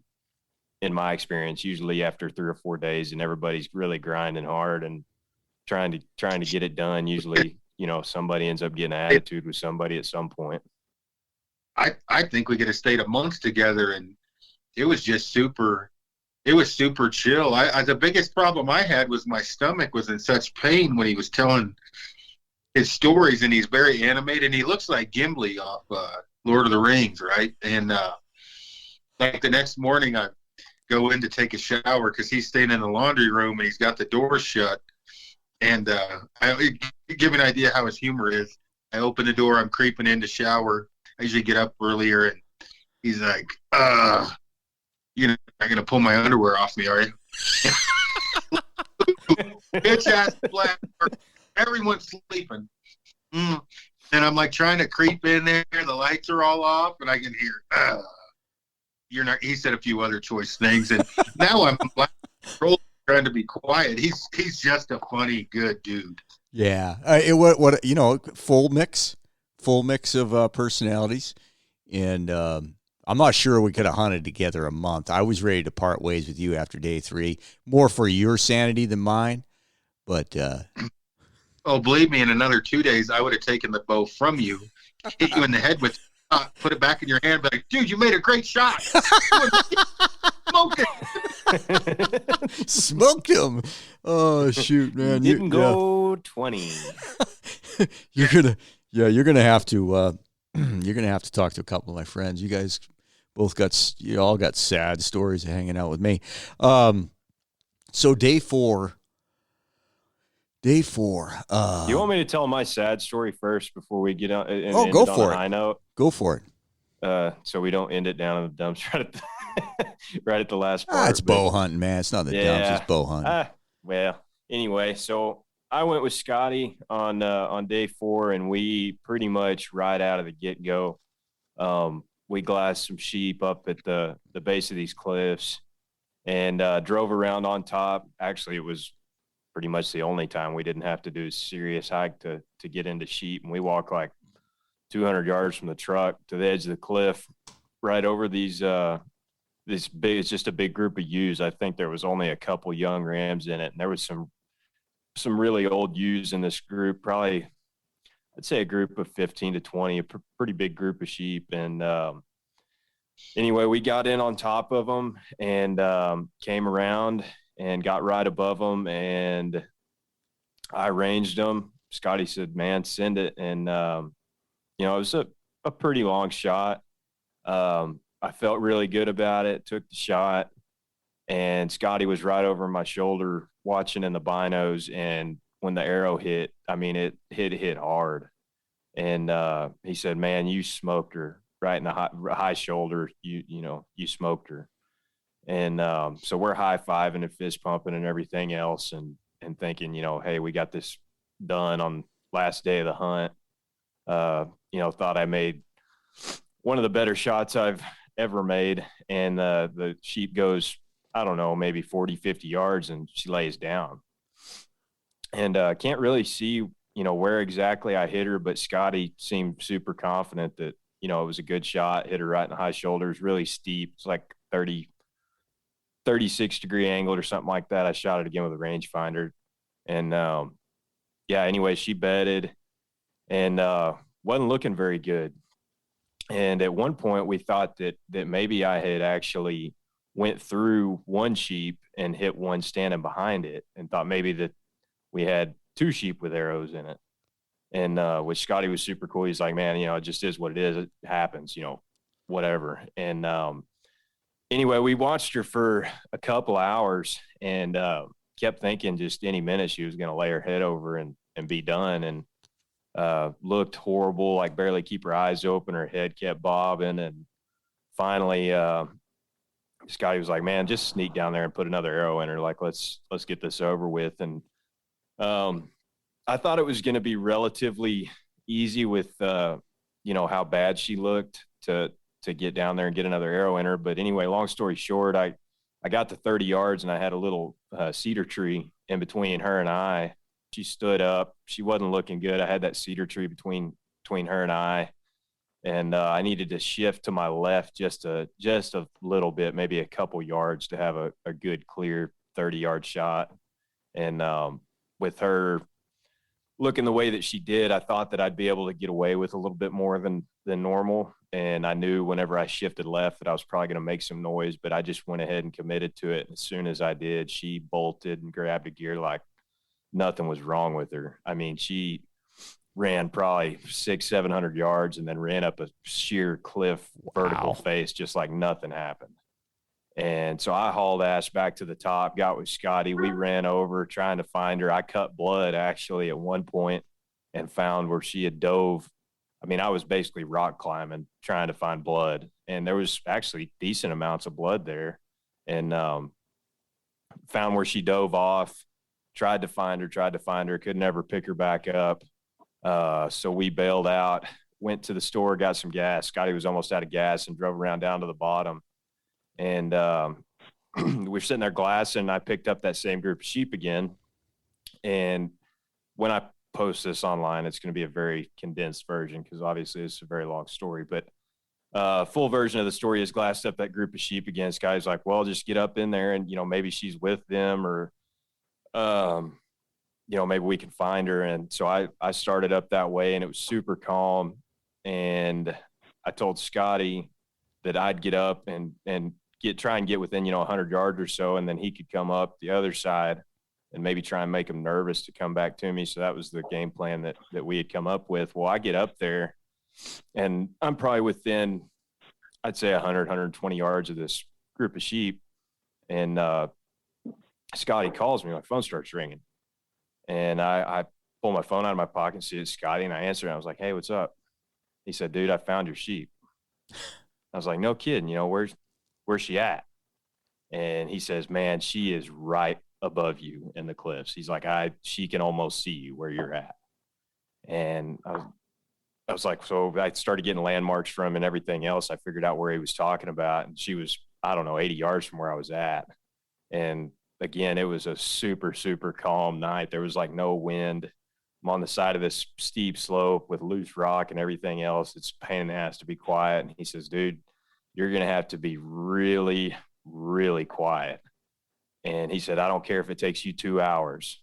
He said, she's about 80 yards above you and to your left. And he said, just get right underneath her. And he said, be looking up in those rocks. He said, I don't know if you're going to be able to see her or not, but you're right underneath her. And so anyway, I worked over, and it took a little while, but I worked over and was quiet, and I got right underneath her, and she was bedded on this ledge, kind of backed into this cave, and I couldn't see her. And I thought my only chance to get a shot at her was to try and get her up. So I just started chunking rocks down the hill, trying to get her to stand up and walk to the edge of that ledge, hoping that she would give me a frontal about 15 yards, and I could just run one right up between her legs and, end it and put her out of her misery. And anyway, she ended up getting up. She didn't give me a shot, and she ran. She probably ran 25 yards, and Scotty said she walked about another 60 yards and laid right back down. And Scotty called, and he said, man, let's get off the mountain. Let's leave her alone, leave her all night, and we'll come back and we'll get her in the morning. And which you hate doing, but at this point, it was probably the smart decision to keep jacking with her. So we backed out, came back the next morning, and she was laying right in the exact same spot. We found her, got up above her, and she was buried up underneath a bush. And I don't know, I was probably 20 yards right above her, and I couldn't get an arrow in her. And Scotty brought the longbow, the 270, and I went around her.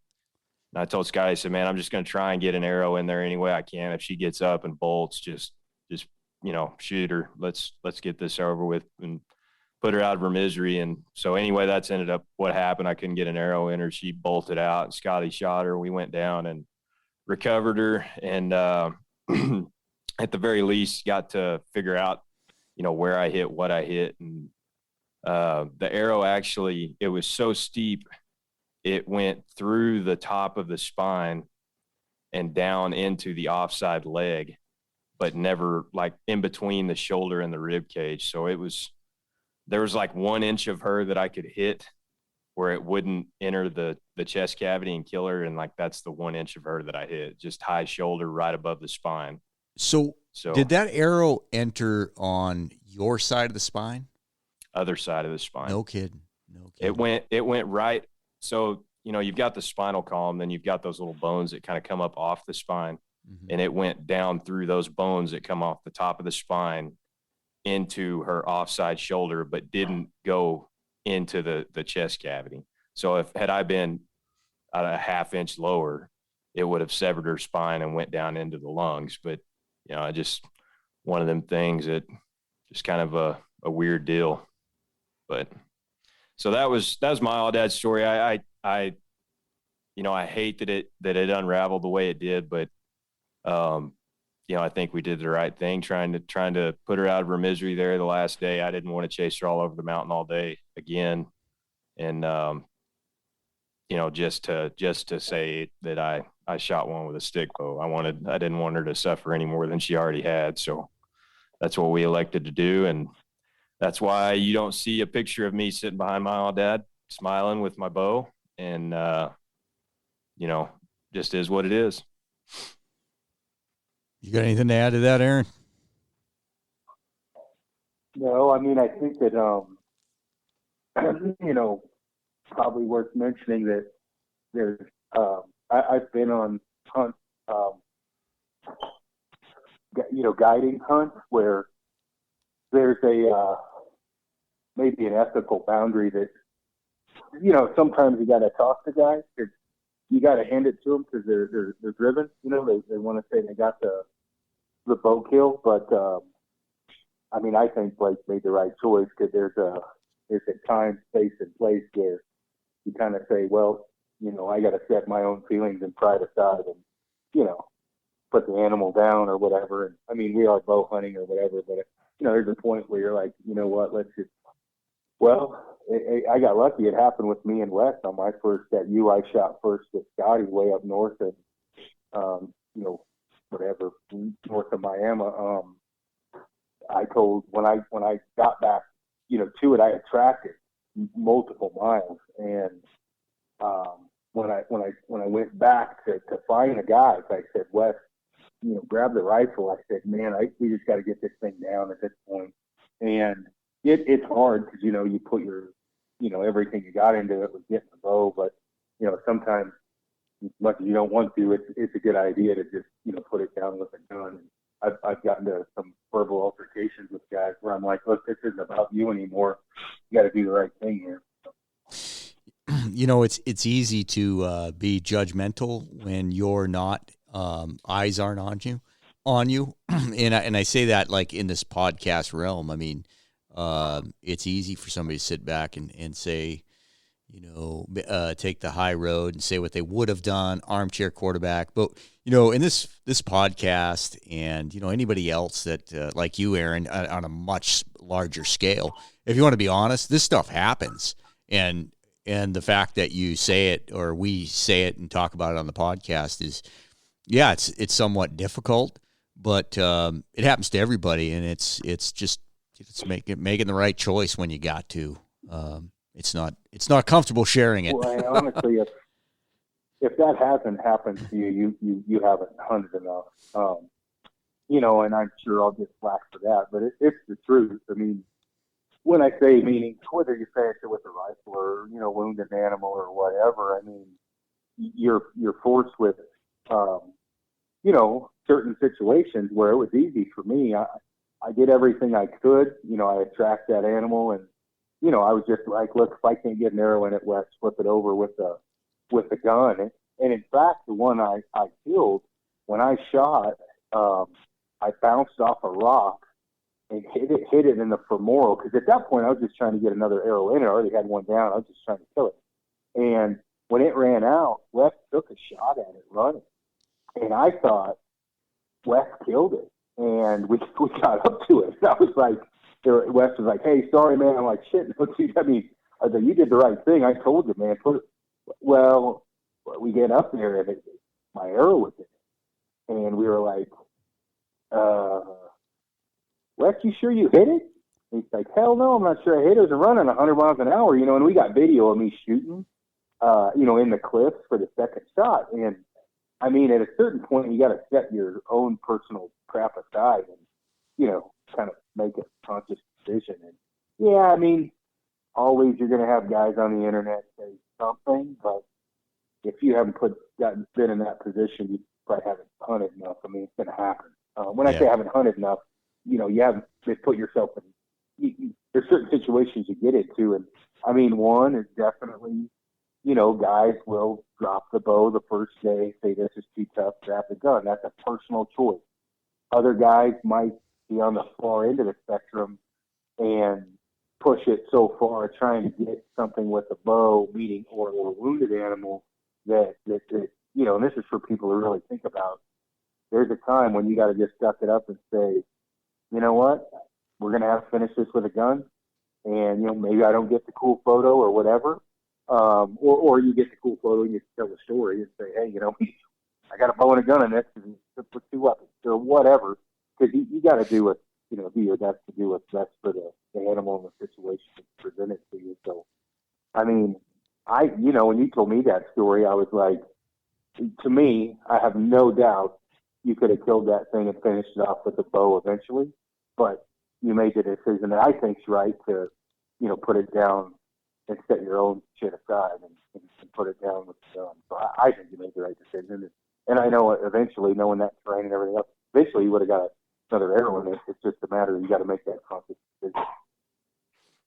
Yeah, and I mean, to be honest, I'm getting better and better every day at not really giving a shit what people think, and it just had gotten to a point that, I mean, I think we've kind of beat it to death here, but I was like, this is not about anything other than trying to get this thing, killed at this point. However, we got to do that. That's what we need to do. So,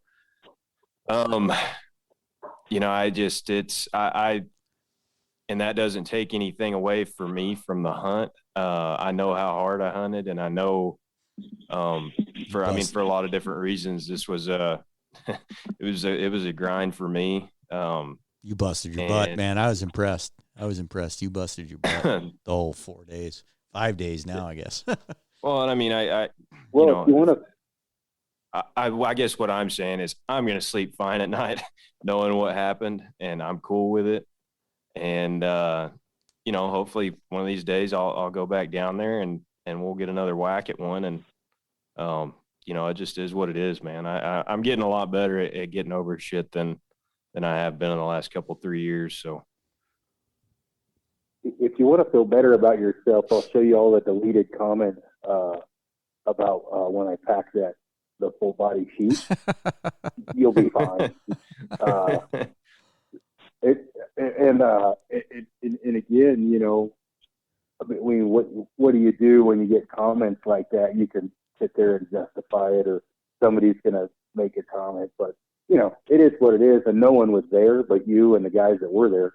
And so, of course, everybody, backseat quarterbacks a little bit, but I mean, like I had told you guys, like I had, made like the high fence hunt comment just to be funny, because I got I get messages and screenshots about what people say, and I told Scotty, I'm like, I'm looking forward to some of these guys coming down here, and I know have made pretty derogatory comments about how easy this is.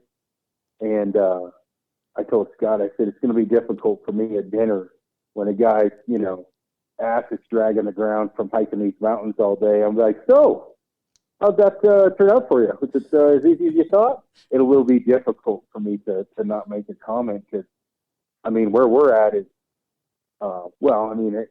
it's 6,000 foot, elevation at the top ish, and 4,000 on the valley, animals with 8 power eyeballs that won't seem to go bed on their own with stuck.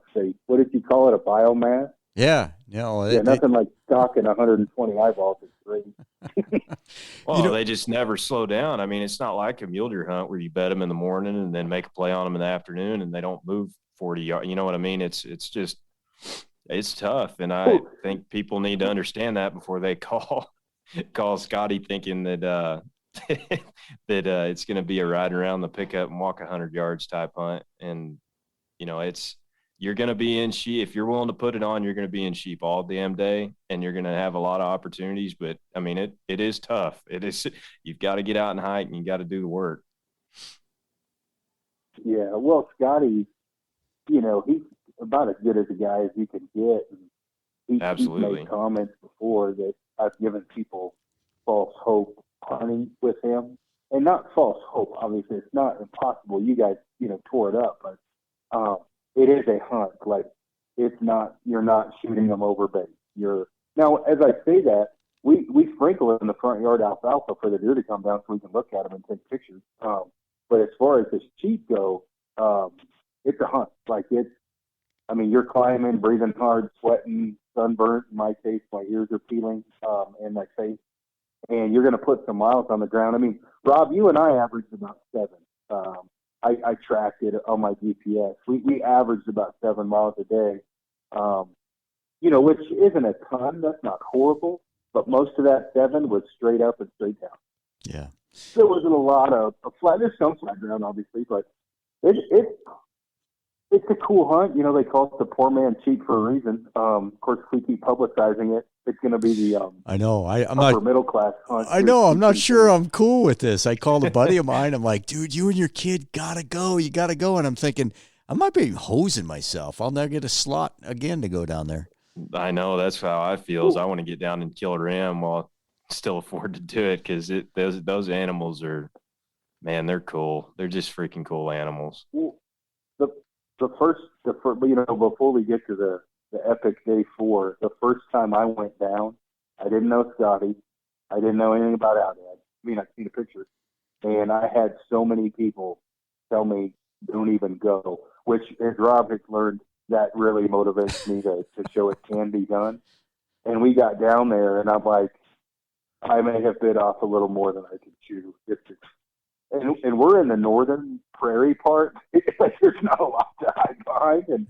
And I was like, holy moly, this is a hunt. I mean, this is serious. Now, there are spots in Texas that you can, bait them and I'm sure they're in high fence or whatever. But I mean, when you hunt them in the Panhandle, where it's rolling, kind of like Eastern Colorado or down in the Davis Mountains or wherever. And I don't care how people hunt. You do whatever makes you happy. Understand the hunt is, I think, would be an eye opener for a lot of people. Not with the gun part of it, obviously easier with a gun, but with the bow, you said it best. You're going to be in the sheep all day. I mean, you and I, Rob, didn't have many dull moments. No, but I'll tell honestly, when we did, I was. Go ahead. No, go ahead. No, go ahead. You said when we had a dull moment, you what? Was that when you were cutting your shirt in parts? Well, yeah, I did almost get my pants. When you have a dull moment, it's not like it's totally dull lull of the day. I mean, you're behind optics finding sheep. I mean, there's never really a lot of downtime. I mean, we went back to the shack once and grabbed some water and food and headed back out, but it's pretty much a full-on Donkey Kong day. I mean, you're after it all day long. I would have been hosed if from the beginning if you had not told me, to bring a lot of water. That first day, I drank 4 Nalgene's full of water, and I still wasn't pissing at the end of the day. That between the sun and the wind, just sapping it out of you. But yeah, I kind of hosed myself. I dehydrated myself by not drinking enough, and that might be tip number one I'd give somebody that's going to go do that hunt. And it's not that it's overly hot, but you're just getting beat down all day, and I mean, you got to drink water. I would have never, that temperature. I know. Excuse me for cutting you off, Blake, but I was amazed at the temperature and the exertion that I would have not have thought that I needed that much water. But as we're doing this, my nose is freaking peeling. I'm smoked. Yeah, my lips are cracked and bleeding, and the wind burnt and everything else. Oh yeah, it's a cool. I mean, you guys see why I like to go, down there. And I've gotten a lot of flack with the COVID thing. I kind of hodgepodged whatever I could together, and I told Scotty, I said, "Hey man, I'll guide for you this year, no problem, and help out as much as I can, because there's not a whole lot going on with COVID in certain. You can't travel to Canada, and that kind of blows out spring bear for me, and in the fall, usually in October, I'm in Alberta hunting mule deer, things like that. And so, when this time frame rolls around, I was like, God, I'll do whatever you need, And so, and he had a lot of clients, booking and everything else. So, it gives me something to do and stay in halfway decent, shape. And by no means are you climbing Everest, but no. I mean, I live at 10,000 feet, and I was breathing pretty hard when Rob and I smoked it up the hill, and I'm in pretty dang good shape. And I mean, you're going to work at it. It's not a gimmick. So, I feel bad that I don't recall Justin's story before we get to our story. He ended up killing 4th day. He got an arrow in one, took him a little while, got a follow-up arrow, and we were getting text messages like, hey, guys, and we were all stoked for him. Killing one on the last day.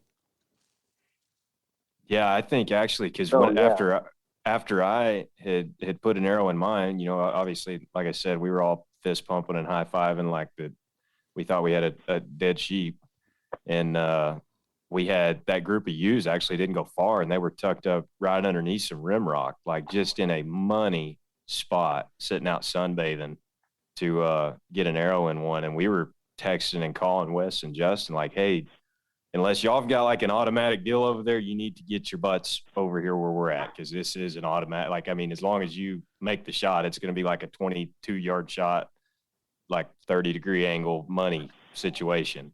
And while all that was going on, they stayed put where they were at and got an arrow in one, so it ended up working out good. But yeah, I can't remember the exact story of how it all went down, but yeah, Justin, I mean, you can't, it's hard to describe how, I mean, you can't ask for a more upbeat, more just happy-go-lucky dude to have in camp. And Motivated. he's freaking Yeah. motivated, hunting his freaking tail off. And, you know, Terry too, for that matter. I mean, Terry, just everybody in camp was just super, super, super people. And Justin was no exception. And I was super happy to hear that he got one. And I mean, you could, My nickname that one for him day is we could, Smiling Justin Metcalf. He's constantly smiling. effing smiling Justin Metcalf. Yeah, effing smiling. Yeah. Yeah, well, that's what it would be, is smiling effing Justin effing Metcalf. You know, it was, and to back up a little bit, Aaron and I got to watch Terry twice, or two different days, of getting in on sheep, you know, from a distance, you know, 800 yards, and glassing and watching it. And man, I'll tell you, it is, if nobody has done that before, I've had the opportunity in years past to watch from a distance, you know, hand signaling somebody, and it's so exciting to watch, and you're rooting for a guy. And Terry put a leg on several days.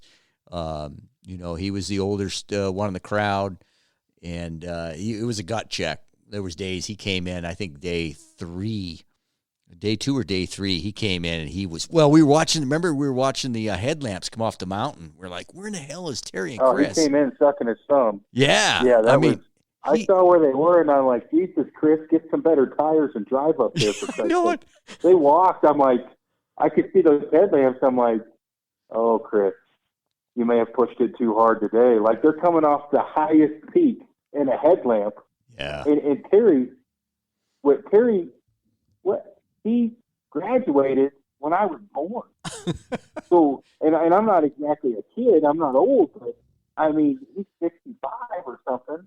And the fourth day, I mean, obviously he beat the hell out of himself. The third day, the fourth day, not to jump too far ahead, but Chris doesn't carry a compass, and I'm trying to get, they're on the phone with me trying to figure out where we are. And I don't think they're where we are, because Rob and I are at the top. And I hear something behind me. It's good to hell. I mean, I look, and it's Chris and Perino and Terry, and they walked from the bottom.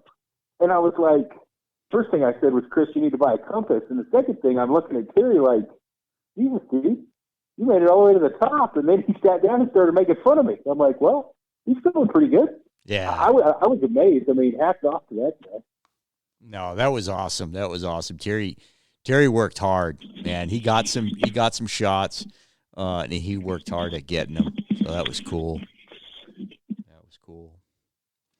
Oh yeah, he was super cool. So on the fourth day, I guess I'll jump into that. Rob and I, go ahead. No, I was going to say, you said fourth day. Fourth day, we were chasing lions first thing. Yeah, well, Rob and I get driven to the top because I'll just say it, because Chris is going to be mad at me, which I laugh. Chad up to buy real tires, and Chris has racing slicks, so he couldn't drive his truck to the top. Thank God. Chad was nice enough to drive us to the not the top, but as far as you could drive up on the road. And so we spot a pile of sheep. I mean, sheep everywhere, because I think we've scared them all to the farthest point at the top of the mountain, and everyone was there. And so Rob and I take off. We get our game plan, and we go down, and we see some mule deer, and we both hear, and Rob's like, that's a freaking cat, dude. And I'm like, yeah, that's a lion. And Chad had one run through by camp trying to eat a pig the day before, 2 days before, a lion. And so, immediately, Rob's like, I'm going to scoot up. Can I shoot one of these? And I'm like, yeah, bro, you're good. And Rob takes like 3 or 4 steps. Are you sure? I'm like, bro, you're in Texas. Yes, it's legal. That was awesome. We get up there. Oh, and this thing's just, I mean, you want to talk about like, the Sasquatch wood knocker. It's just, and, sorry, boys. I love you guys. and Rob's in front of me, and the mule deer spook. They're looking around, and at first I'm like, yeah, that might not be it. Well, it sounded like a mating cat. Yeah, what it sounded like a to me. cat. Sounded like a female in heat. And you snuck forward, and I scooted back a little bit, and I started predator calling. And well, go ahead, you take it from here, Rob. No, well, when I got up there, that last time before we started calling, when it growled and howled or whatever you want to call it, I heard. I mean, I was close enough to hear the air come out of it. So it's it's thigh deep, 3 feet or something of brush. That sucker, I am on top of it. I turn around and give you the thumbs up, which at this point we both know does not mean go up, but means okay. Yeah. I give you the thumbs up. Sure. I give you the thumbs up. I'm like, yeah, this is gonna work, man. I'm gonna see this thing nose to nose. But it didn't. Well, on that note, one of the things I was thinking of was, you better be ready to take a frontal flick, because that shit's going to pop out right in front of you. Because I was looking at the bushes, and I'm like, by my calculations, that's twice as tall as a mountain lion. That thing may pop its little head out and be like, hey, Rob. And I'm thinking, I hope you take a frontal then, because I don't want to go up there and have to kick it off you, because all I got is a pocket knife. Well, I didn't have my backpack on, and that's a big thing for cats is, they go for the back of the neck. And I did think about, like, man, that sumbitch gets on the back of me. It's a bad deal. And I thought, well, maybe that cat will know who Aron Snyder is and maybe like back off. But, I was super stoked. That was really exciting. It didn't play out. I can't believe it didn't play out. I don't know what all happened there, but never heard a peep. I don't know. Probably my calling. I don't know. At one point you were funny because you were joking, but it let out an insane growl, and you're like, bro, I'm going back to the truck. You were laughing, obviously, but... That was the first time we heard like, it. I just, did you hear that? And you're like, what the? I said, dude, I'm going back to the truck. Well, what's crazy, the party hasn't even started. We're like 400 yards from the truck. I know. Right? Like, and so we sneak, way around, and there's honestly, there's too many sheep at this point. Like, there's just sheep everywhere. And so Rob and I come up with a plan, and if a guy knows what he's doing, I'm not real keen on going with him to add 4 feet rather than 2, unless he needs somebody to range or it's an easy stock or whatever. But I was like, Rob, you want to go up there, and I'll flag you in or whatever, let you know what's going on. Since nobody had been up there, I had no idea what Rob was walking into. And you hooked down and around, but you couldn't drop low enough to get out of their sight. You got basically, pinned down, and we're gonna, which I had no issue with, just kind of blow. Well, I'm not gonna say they don't really blow out because they were far enough away, but come back to me. And in the middle of that, Carino and Terry call me, and I wear a compass on my wrist, on my right wrist. So I'm like, hey dude, where are you from Chad? And they're explaining it to me, and I'm like, oh, you're good. Go after those sheep. Well, he's like, well, you guys, Chris, he's talk shit constantly. Yeah, you guys must have passed up. What kind of binoculars do you have? And I'm thinking, Rob and I passed up one very small group that was very far away and made no sense, but maybe more popped out. So I'm sitting there pulling my tallywhacker. Oh, there's Chris and Terry right behind me. And I'm like, what the hell? And so I'm like, hey guys, and we talked for a minute, and we come up with a plan or an idea. And I'm like, hey, he's pinned down there. You guys may push him to him.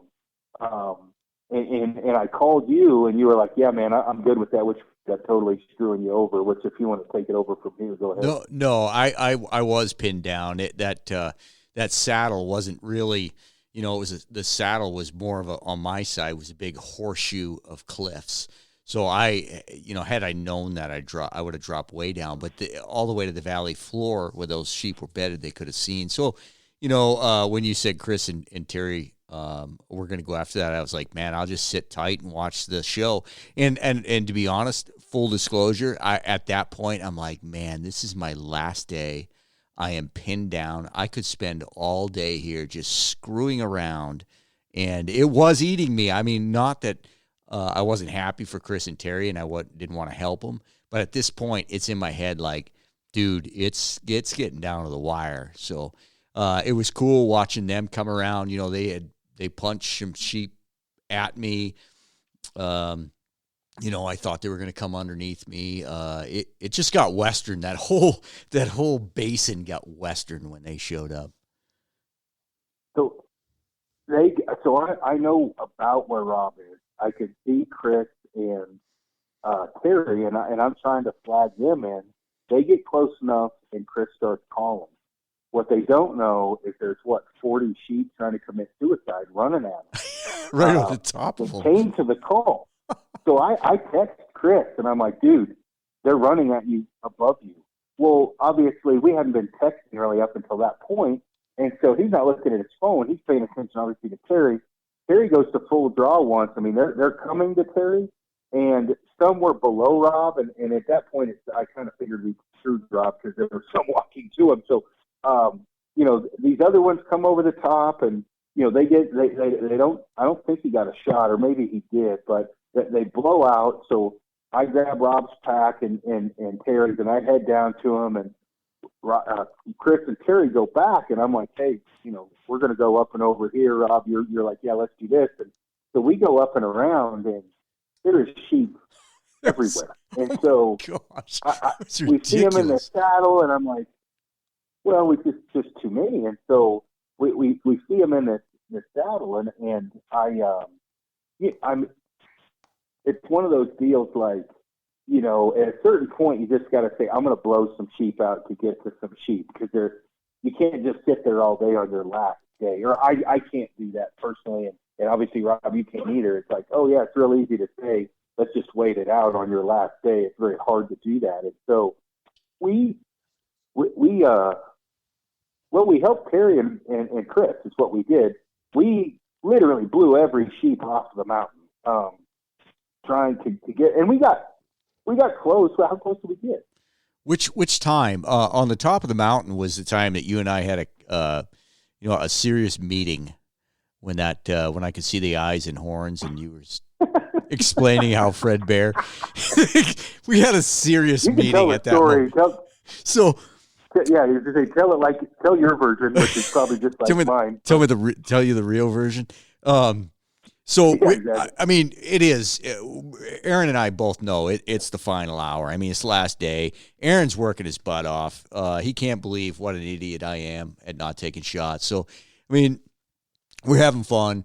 We're running these sheep, and we're making a quick stalk. I come into this, and I can see horns and eyeballs at 18 yards, but that's all I can see, and I freeze. I got an arrow knocked, and Aron, who is taller than me, like everybody else, but is also standing on a rock behind me, he says, shoot. And I said, I can't see it. All I can see is eyeballs and horns.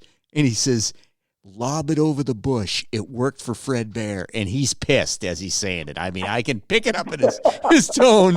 And now I'm pissed. My hackles are up because nobody tells me what to do. And so it runs off. And I turn around and look at Aron, and I can see the stink eye. He says, that should have been dead. And I said, I believe that's exactly how it happened, actually. Yeah, I said, it's 100% how I remember it. I said, all right, we need to have a talk. You know, I was like, hey, man, I get it. I said, don't be pissed. I know what it's like to be a guide and put guys in, you know, in a position you think they should kill something. I said, but understand with me, I'm having a blast, and I'm going to take my shots where they are at, and I'm going to pass up where they ain't. So I hope you're having fun, because I'm having a freaking blast, man. Oh, yeah, and I told you, I was like, dude, I'm not pissed. I'm having a great time.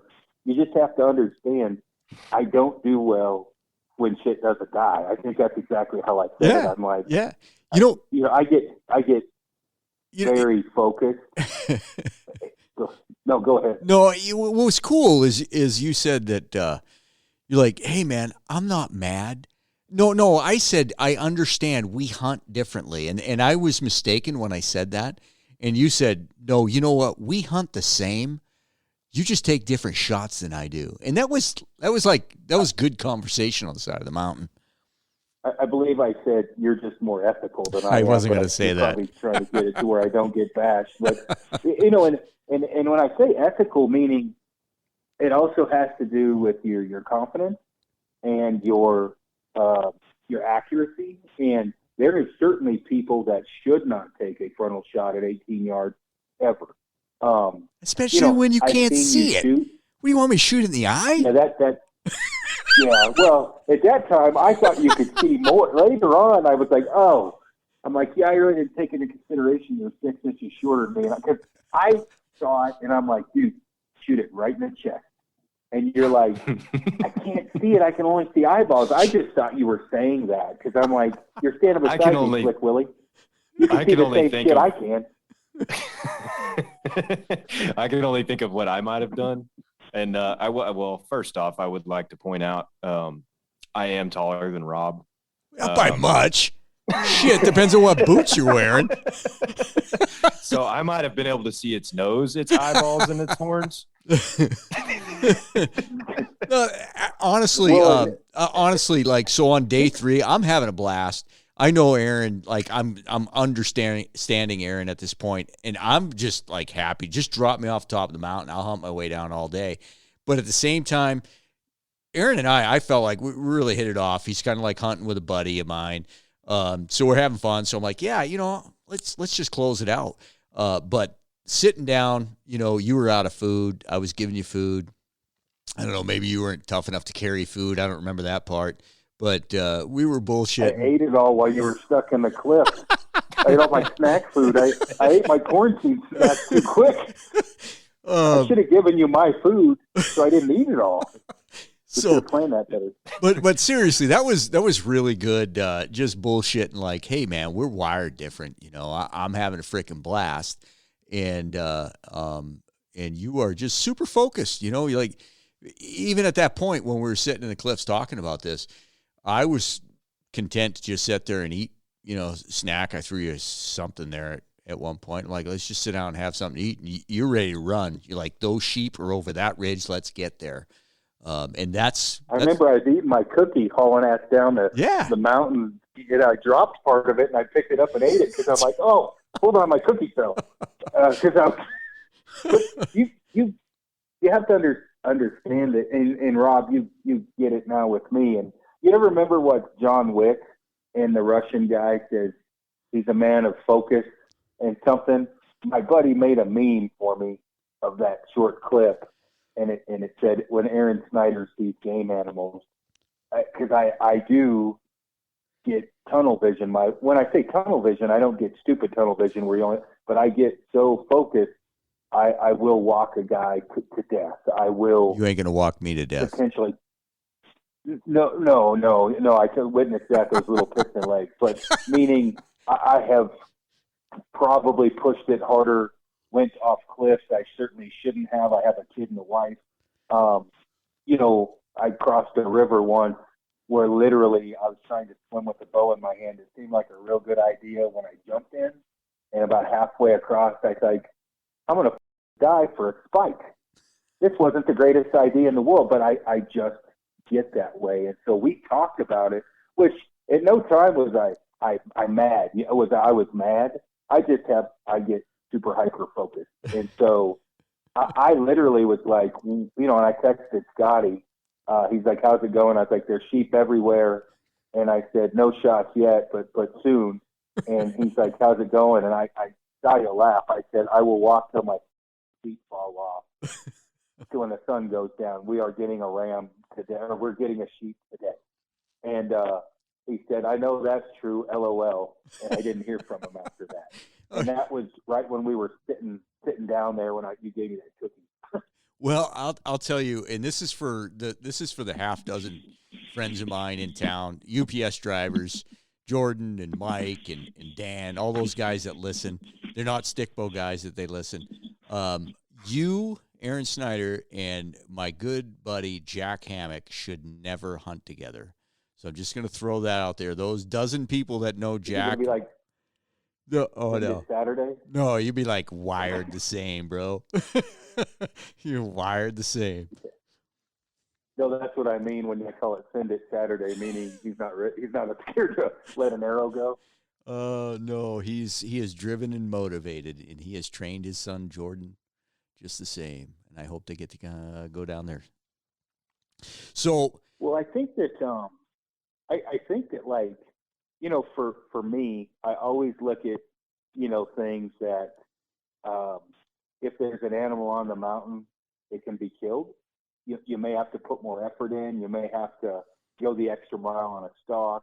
You may just need multiple stalks. But we had a lot of daylight left, and we had sheep everywhere. Oh now, I did not know the day was going to finish out the way it did. But, you know, we got a few more stalks in, and finally we went to the truck, and we're like, hey, let's just cruise down the road. These are blown, and see what we can find. Now, you know, keep in mind there's wild hogs and javelinas on this property, and so we're driving down the road, and some hogs came out, and I looked at Rob and I was like, hey, can I borrow your bow? You know, can I shoot these? And you know, Rob's like, yeah, you know, go ahead. I'll be honest with I don't know. I got to jump in. I got to be honest with you. You said, can I shoot your bow? I was like double finger crossed. I'm like, I am going to run behind him screaming, shoot, shoot, shoot, and video you in hopes that you miss. I got to be honest with you. I was hoping you'd miss. I'll tell you, Tom, well, Blake, you've seen it firsthand. That will make me better. That does not make me worse. No, it does Blake, not. I know that now. That second day of shooting 3Ds with Aaron, I was nipping at his heels a little bit coming in the last few targets. Luke's in his ear talking crap, and he just turns it on. I'll vouch for you. So these hogs run across the road. They're like Russian boar feral hogs, whatever. They run across the road. You give me your bow, and it's a widow. I mean, it's not like a foreign weapon to me. I'm a widow guy. Now it's for a dwarf, but it's a widow. And I'm thinking in my head, you shoot split finger, I shoot 3 under.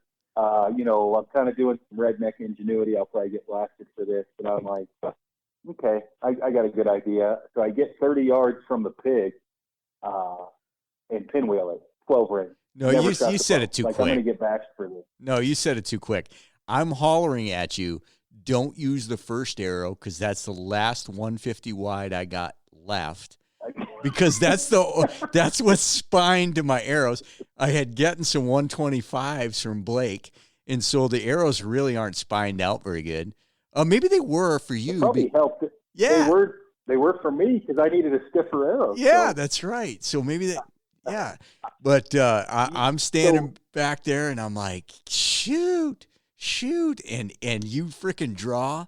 You anchor. You kind of hunch down. You let that arrow fly, and I can hear. It's like it's a ways, and I hear. I'm like, holy son of a gun! I think I looked back and did the kind of the fist down. Oh yeah, said, no, there was some anger there. Yep, you looked at me like you pile. I smoked it. Your shit ain't broke, pile. It works. So we go down, and there were more hogs running around, and we were going to look, and I'm like, hey. No, you're right. You're right. I'm sorry.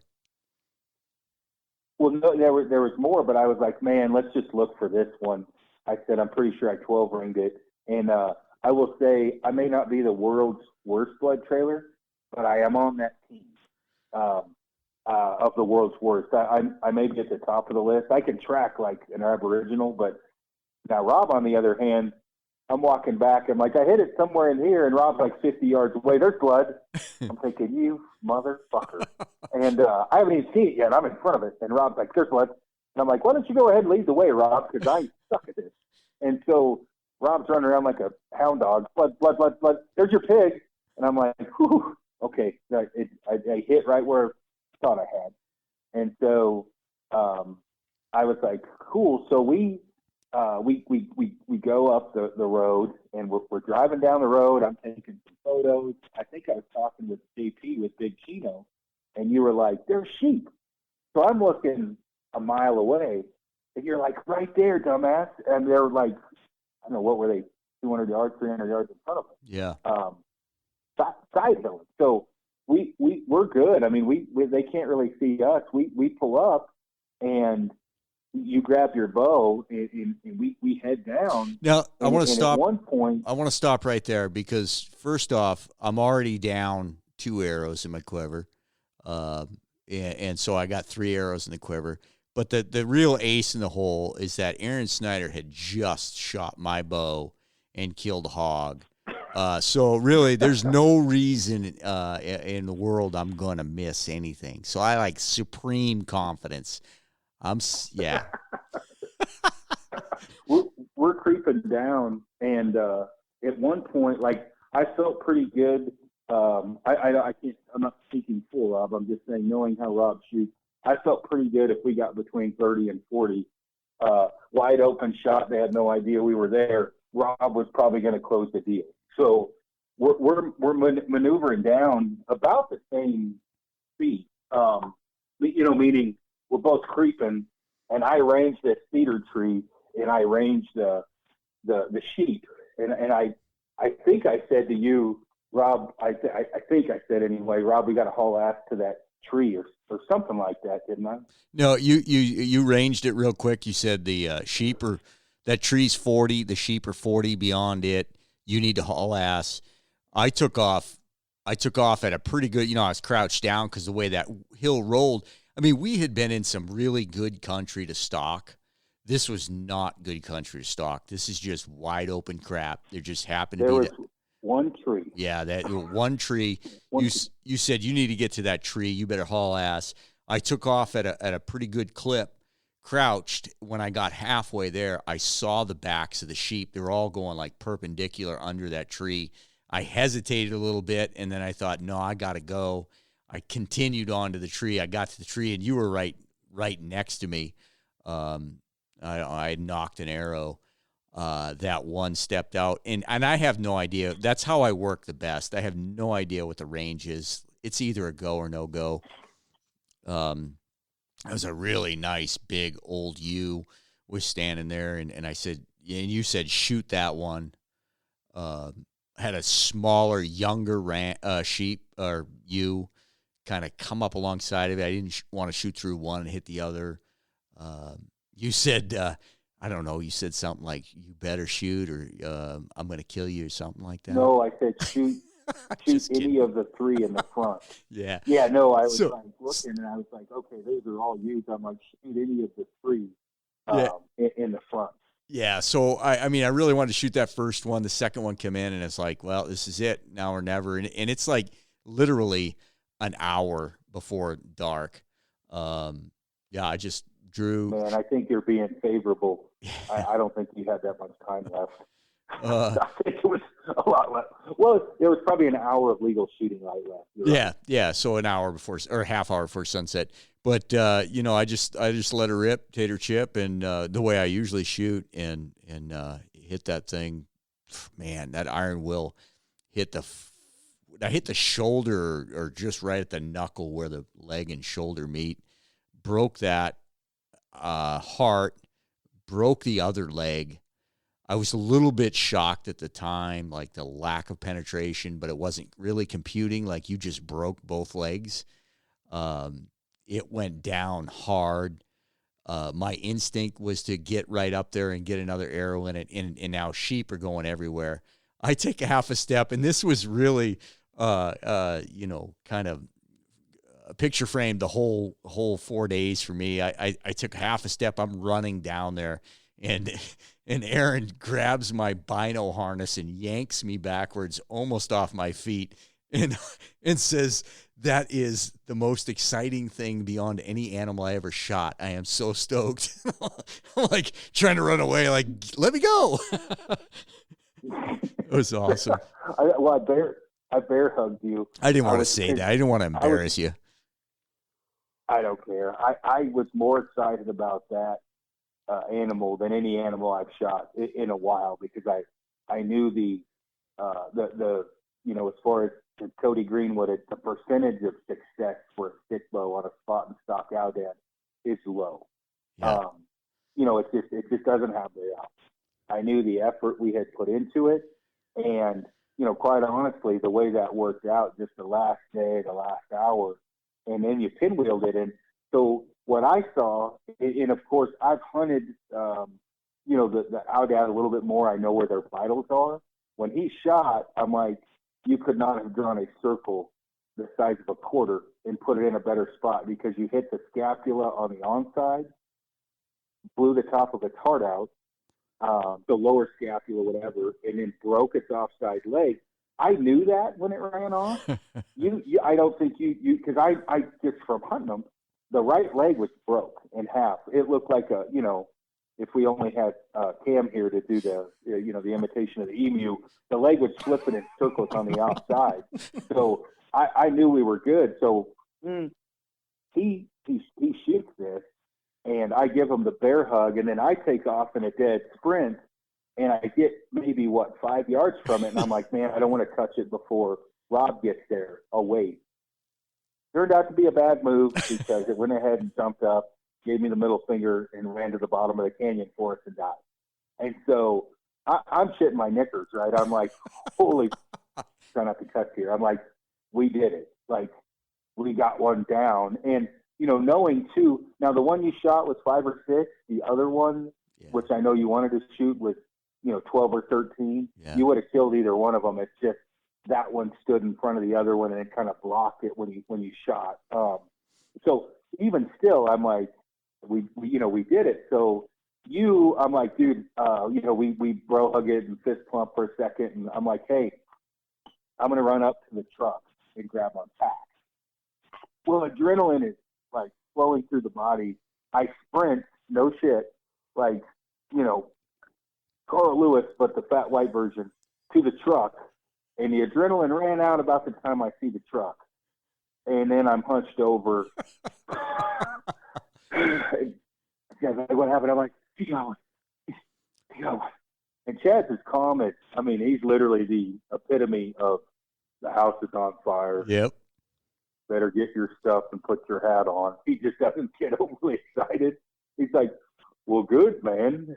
That's awesome. And I'm like, let's grab our packs. I'm like, Rob's down there, and I'm heaving a little bit. I'm not dry heaving, but I'm hacking up some phlegm and drinking water, and we head back down. And did you do like a short video or something? No, I don't think. I took a couple pictures, but I just was like, okay. Yeah, I just sat down on the hill, and I'm like, man, this is freaking awesome. Way to take it right to the end. Sun's just touching the mountain.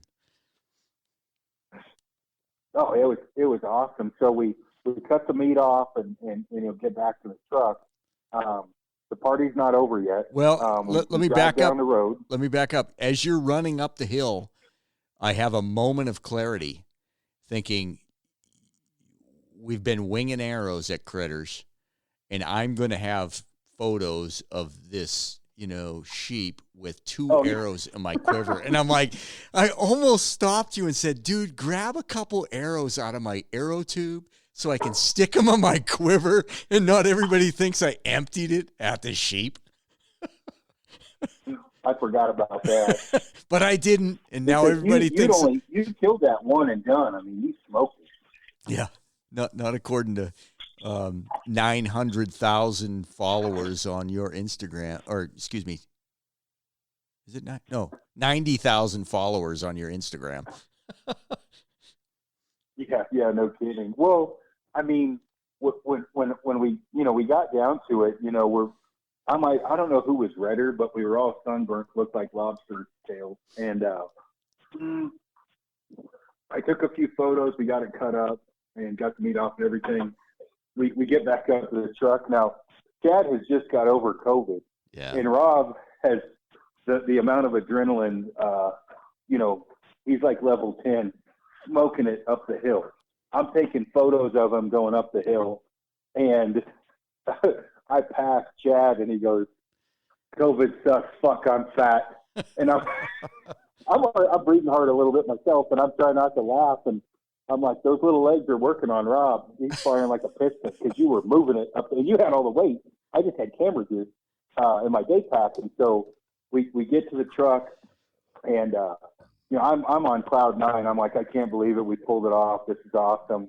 We drive down, I don't know, a mile, and well, Rob, you can when those sparrow hogs ran in front of us, you can take it from here if you want. Well, again, at this point, I have a buddy that you can't get in his head. So I kind of knew, like, I'm not going to get in your head.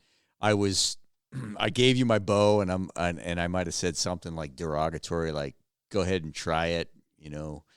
Maybe I said you suck or anything like that. I gave you my bow, and you took off after him. I was giving you hand signals where they were at, but I was also kicking rocks purposely, and I was coughing, and I might have actually fell down and rolled a little bit and maybe screamed out, Snyder's coming. Anyways, you end up downhill from me. I'm perpendicular to the host show. Again, you've got a bow that it's a 58-inch bow. I draw 28 inches. You're 29 and a half. You got an arrow that's got feathers, my only arrow that had feathers on it from a long time ago, a head that was 125, really wasn't tuned to the bow. You let rip. And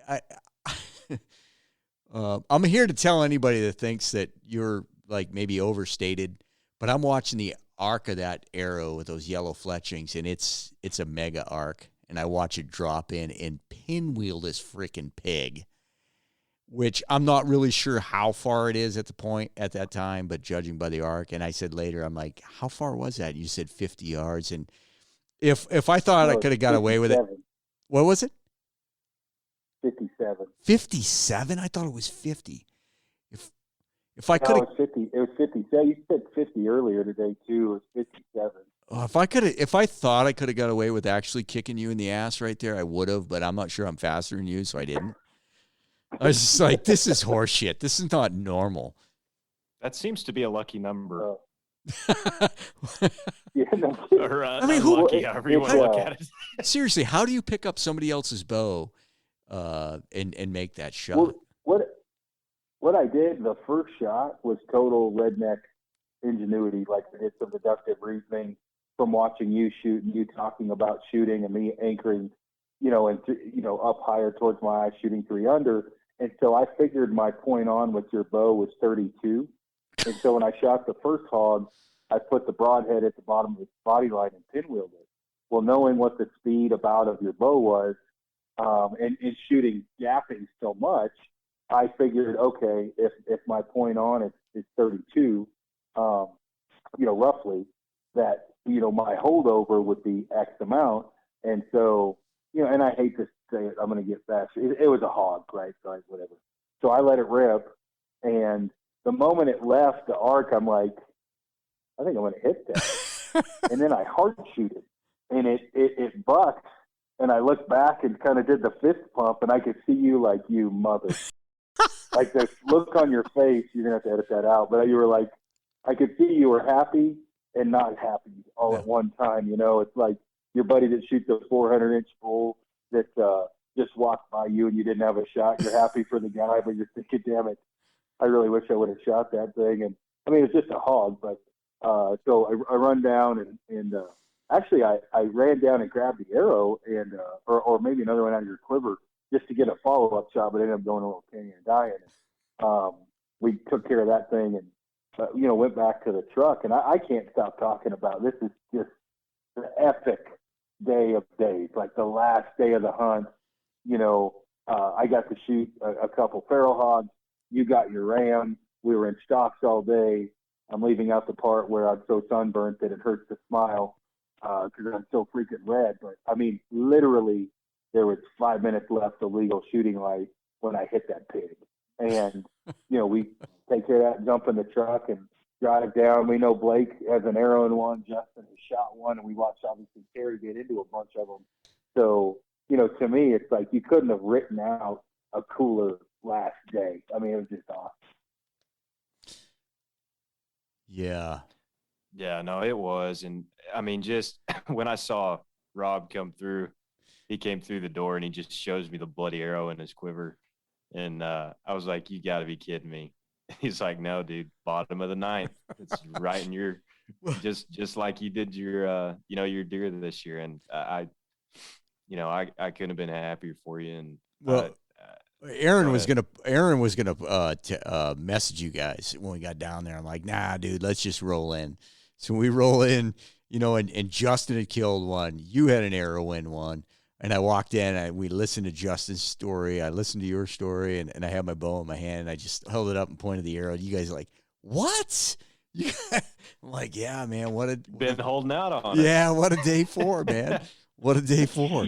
And, I got to say, like, I don't want to say in air quotes worked with Aron for, I don't know, a year and a half or something through the podcast. And, kind of just like you don't know what to expect, right? You can talk on the phone, and I had a freaking blast. It was just like hunting with my buddy Jake or my buddy Jack or any of Mike or we had a lot of fun. And I was thinking like on day 3, I'm like, man, I just gotta shake this guy and do my own thing. But in the end, it was just about having fun, and that's really what I'm about.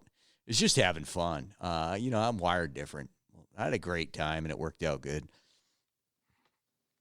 Yeah, no, it did. I mean, as far as like go ahead, please. No, go ahead. No, just as far as like the wire different and which obviously that's for taking shots or whatever, what shots to take and what not. And I mean, we've talked about it a bunch on my podcast and your podcast as well. I mean, finding a hunting partner, I bring it up all the time. The moral compass. Are frontal shots okay? Would you, sometimes like I could hunt with Rob and I just know that there's shots he's not going to take that I would.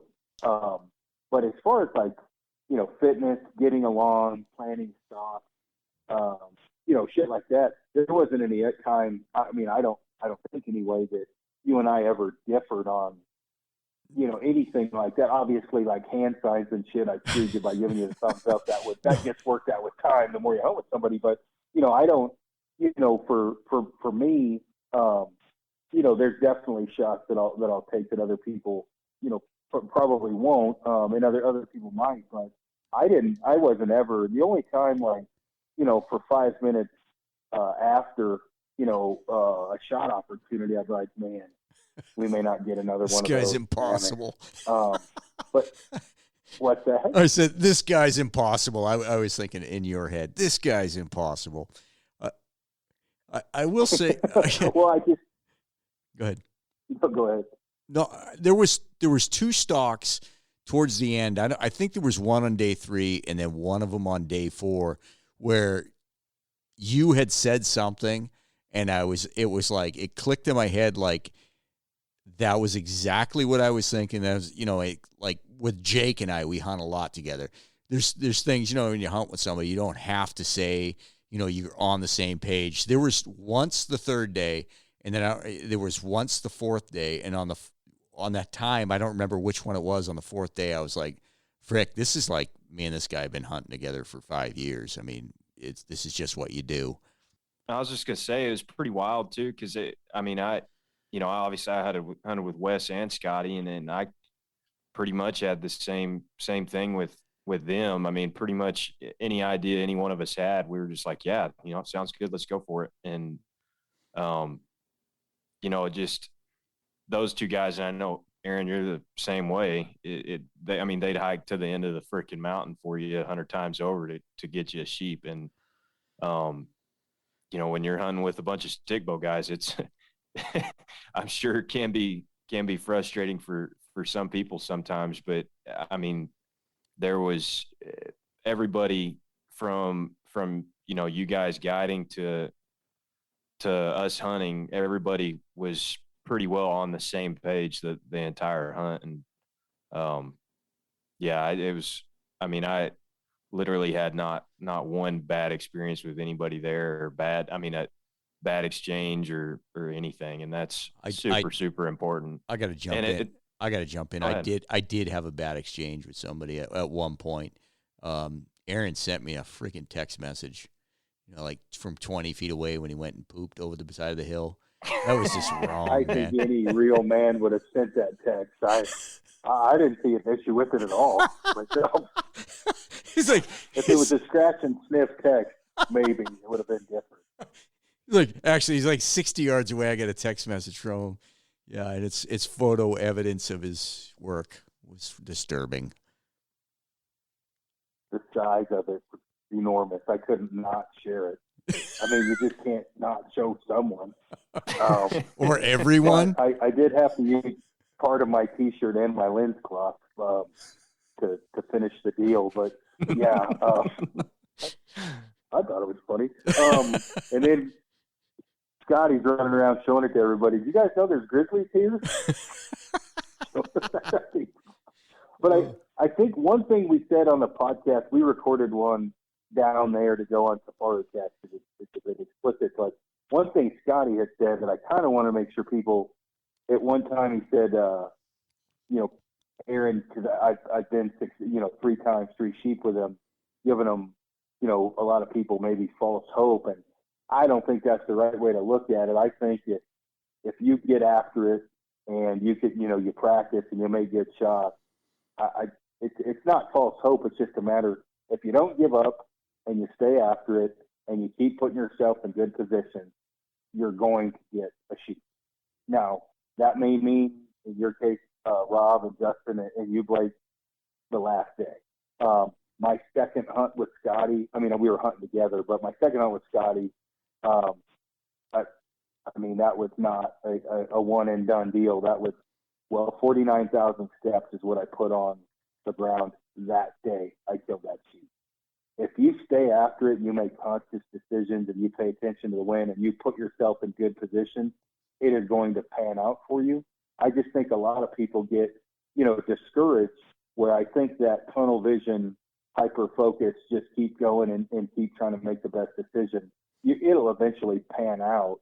And, it did for pretty much all of you guys. And I think a couple more days, I think Terry would have got one too. He got super close, multiple times. And it's not impossible. You just have to be willing to put in the effort and, try to capitalize as much as you can. But I think people, I think one, they'll probably be, their eyes will be open on the terrain, but it's not impossible. No. Go ahead, Blake. No, I was just going to say I think it, that's good for people to hear. Cause I talked to a couple of guys who have guided Aoudad hunters, typically rifle guys.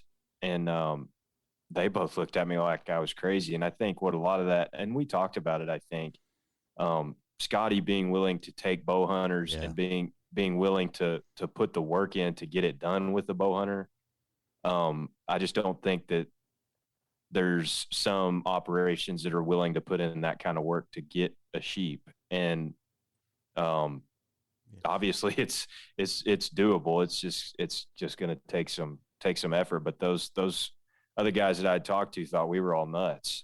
And ended up panning out. One thing I would say about Scotty is he's not concerned about success rates. So in my experience, outfitters are generally concerned about success rates. So they don't want to take bow hunters, especially not stick bow hunters, because it's not going to up your success rate.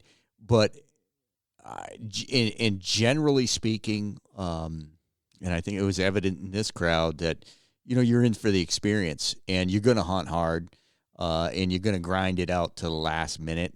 But in the end, if you don't kill something, as long as the opportunities were there, as long as the game was there and you gave it your all, you're happy.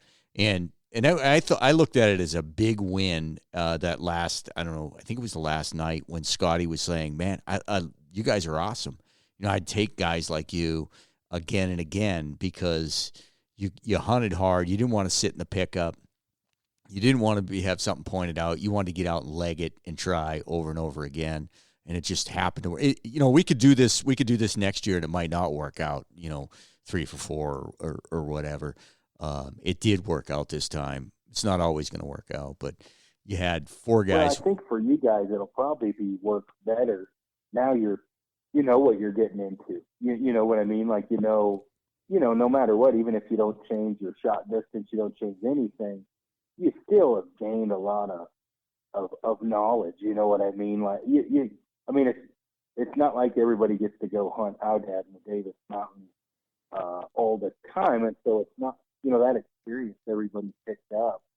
I mean, I would guess we'd probably be more successful, next year, but a group showing up, you may not get one. Scotty's got pretty high success rates even with bow hunters. And it's certainly 100% opportunity. Yeah. Meaning, yeah.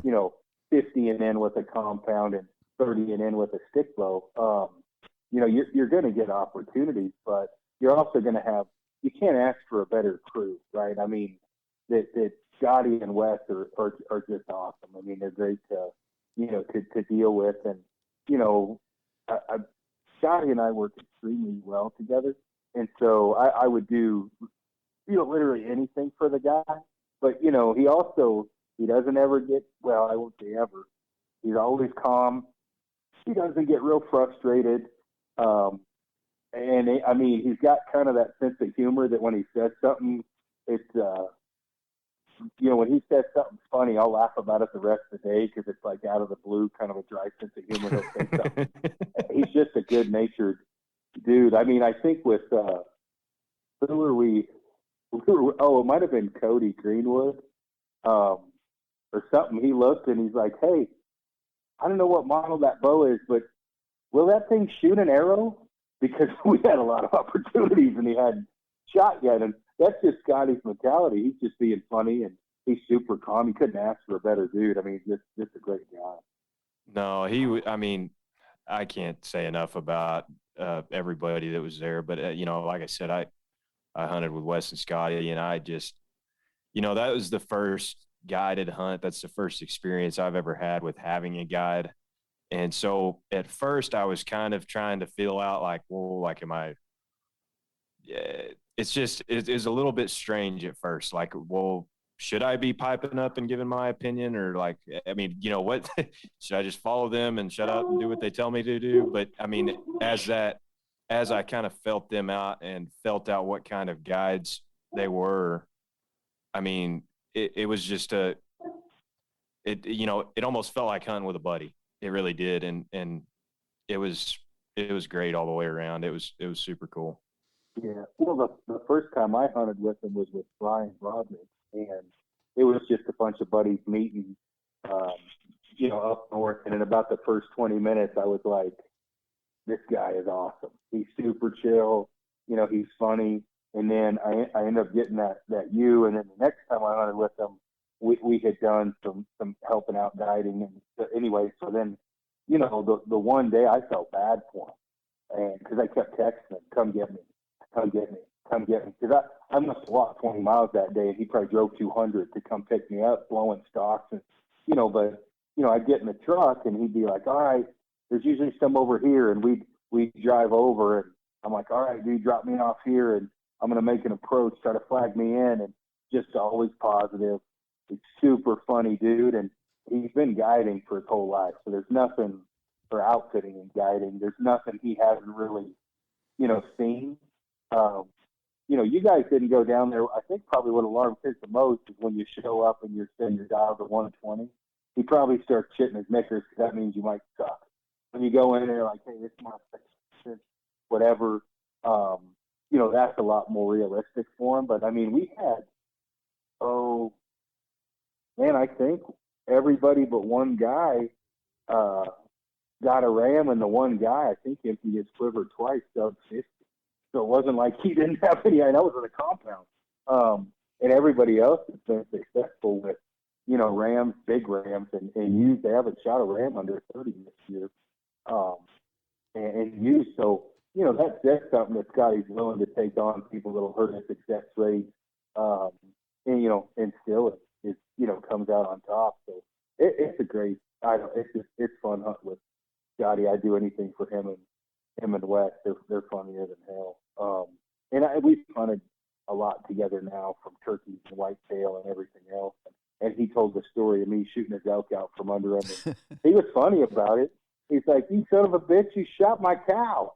I'm like, "Oh shit, dude, sorry." I'm like, he took it good. I mean, most guys probably been super pissed. I gave him the meat, but I was like, "Sorry, dude, my bad," And it was a fun. It was one of those things you laugh at, where some people would get probably super pissed, and he just laughed and made jokes about it. Obviously, he's making fun of me in front of all you guys, about it, and he's just a good-natured dude. Well, I look forward to getting together with Justin. He doesn't live very far from me. We work for the same company. Super cool dude. Really impressed with Terry's grind. Getting to watch him from afar, get some shots, and he really got after it. And then, for Blake, Blake, you had the biggest uphill battle there. You weren't feeling good, and every day you were grinding, and then hanging out with Aron and oh, dude, every night at camp you look like a sack of asshole. Oh, I yeah. could tell you were just Actually, after day 2, I said, Blake, the next time I meet you, when you don't look like crap, I'm not going to recognize you. Yeah. I wasn't the biggest bundle of joy around camp, and I know that, and I certainly wish I never thought menstruation would take a guy down that hard, but man, you didn't look good. This is a G-rated podcast. The biggest surprise. Yeah. Probably the biggest surprise is we had a full-on comedian in camp. Oh gosh. They carried a sword and an axe. Gimli showed up from Lord of the Rings, and that motherfucker.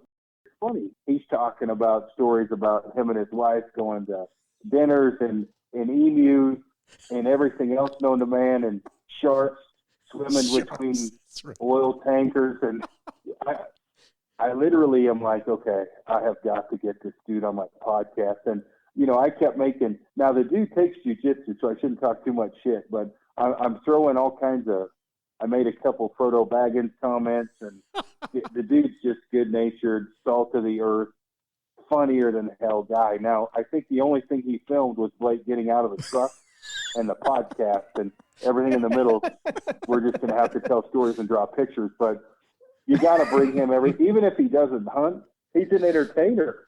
He's just hilarious. And one other thing is, I was like, I had to get my wife and him together drinking. My wife just looked at me funny. My wife would laugh so hard at that dude, she'd probably piss her pants. Oh, no doubt. Literally, he's the kind of guy now where I'm like, I'm just going to invite you to anything I go to, just so you can take over the party and tell everybody stories, because that dude is funny. Well, I was like looking at Wes when he was on a roll that night, and I thought Wes was going to die. I was like looking at Wes thinking, possibly CPR. I mean, he is freaking dying. No, he only lives an hour and a half away from me too. So me and him are going to start hanging out more. Oh, good. I'd pack him up the hill 8 miles just to have him camp and tell stories. Well, he came down originally. Master blaster. Yeah, originally he was like, "Hey man, I want to come down and just capture the essence of the hunt. I don't want to hunt. Is it okay if I just come down and capture it?" Well, after day 1, he's like, "You all crazy sons of bitches. You're running around the hills, man. I can't keep up with you. I can't film this stuff." So he hung out, and he was a blast to be around. And just freaking, didn't even care that he was just there hanging out. He was eating it up, man. It was awesome. I'm super, super glad Cam came. It picked me up at the end of every day, because like I said, I wanted to almost apologize to everybody for being so down in the dumps, and it wasn't because of the hunt. It was just I just wasn't feeling good at all. But I'm really glad he came. Yeah, I'm going to get him on the podcast as soon as I can. And the thing too, he's good at poking fun and getting poked fun of. I kept telling him his baseball hat looks like a yarmulke. He's got a big ass head and a big orange beard. He fires it back. He's super funny. I could see if I lived by that dude, we'd be in trouble a lot. Be running over emus. Oh yeah, I'd be shifting down to hit emus, and I wish we could video. Well, we got it on video. The impersonation of the emu after they hit it with the Suzuki Samurai, allegedly. was pretty damn funny. In fact, I was like, "Can you show me that one more time?" But it's super good dude. And I guess anybody listening in that's thinking about doing this hunt with Scotty, what would you guys advice or whatever? Because I'm sure Scotty's going to get phone calls. What would your guys' advice be? Words of wisdom. Do you want to go first? Or you want me to? No, I mean, if as long as you know what you're getting into, and are willing to grind it out. I mean, you're gonna get your opportunities. Just be aware that it's not a ride around in the truck hunt. It's not near as easy as some people make it look, but it is very, very doable. And I would say, bring a good pair of boots, maybe some sunscreen and some chapstick, and be ready to put it on. But I mean, that's really all I got. You just got to grind it out and be willing to hike all over that damn thing and get into sheep. Yeah. No, I'd say the same thing. And I'd say bring a good attitude, go there with the attitude you're going to have fun, and get after it. Yeah. Practice some downhill shots. Yes, 100%. That's something I didn't say that I should have. Practice shooting some steep angles, because that's going to be part of it. Yeah, if you can get your tree stand 60 feet in the air, then go for it. But don't think because you can shoot out of a 20-foot tree stand that you're set up for shooting off cliffs. It's not. Don't bring a 66-inch bowstring walking either. It just go down. If you're gonna go down, if you're gonna get down there, just have fun. Yeah, that was it. That's all I got. What would you say, Aaron? Looking at us knuckleheads showing up down there, or me, got a little more experience with me. What would you say? Be nice. No, I mean, I think you didn't. Yeah, no, I mean, good attitude for one. Definitely be ready to pack around. Your day pack and 4 liters of water. There's not a lot of water. Be ready to glass. You're going to do a lot of glassing. Yeah. And the reality is with any type of hunting, but down there, you're never really out of it. The ranch is 100 and some thousand acres. You can maneuver, you can drive around, you can hike. You're going to find sheep, but I would say be ready to put on 5 miles a day, easy, at a minimum. I would say. Now that's not to say you won't spot them from the truck, but you will. But by the time you're done looping around and everything, be ready to walk and have a good time. I think that anybody that goes down there is definitely going to have opportunities, but just if you're willing to work at it. But I've had a lot of guys ask for closing lists. Man, just be ready. 20 to 80 is that vast of a difference. We had pretty good weather. Make sure you get something that's wind blockers. The wind blows quite a bit. It's hell and Jesus on strings. That terrain is horrible on strings and footwear. Wear tough pants. Cactus will tear you up. Just simple stuff like that. Bring tweezers because you're going to be picking cactus out of your ass. I guarantee that. You tried to get me to pick it out of your ass, but I told you no way, man. I threw a sales pitch on you. It's like you taking a shot. I just didn't have the right attitude. Sales pitch. No, I think pretty much what sums it up is you're going to get out of it what you put into it. If you put the work in, you're going to get some chances and windbreaker. That's a good one because the wind. There ain't nothing to slow the wind down. Rob kept hiding behind me. I was trying to figure out what it was, and I'm like, I'm fatter than Rob, so I'm blocking the wind. I was drafting. Yeah, no. What did you two learn the most out of it? What would you say? Rob, go ahead. I'm going to chew on it for a second. You know what? Blocking out the bad stuff, because you talk about like uncomfortable times 10. Those javelina, like once I missed and like the whole dynamics, we're joking around and it was in my head. But being able to compartmentalize, my failures with shooting these javelina. As funny as it sounds, and I don't mind joking about it. I don't care. But being able to stay focused, like, hey man, I'm here to hunt sheep, and I made that, I missed that shot on this really steep one, but I took some positives away.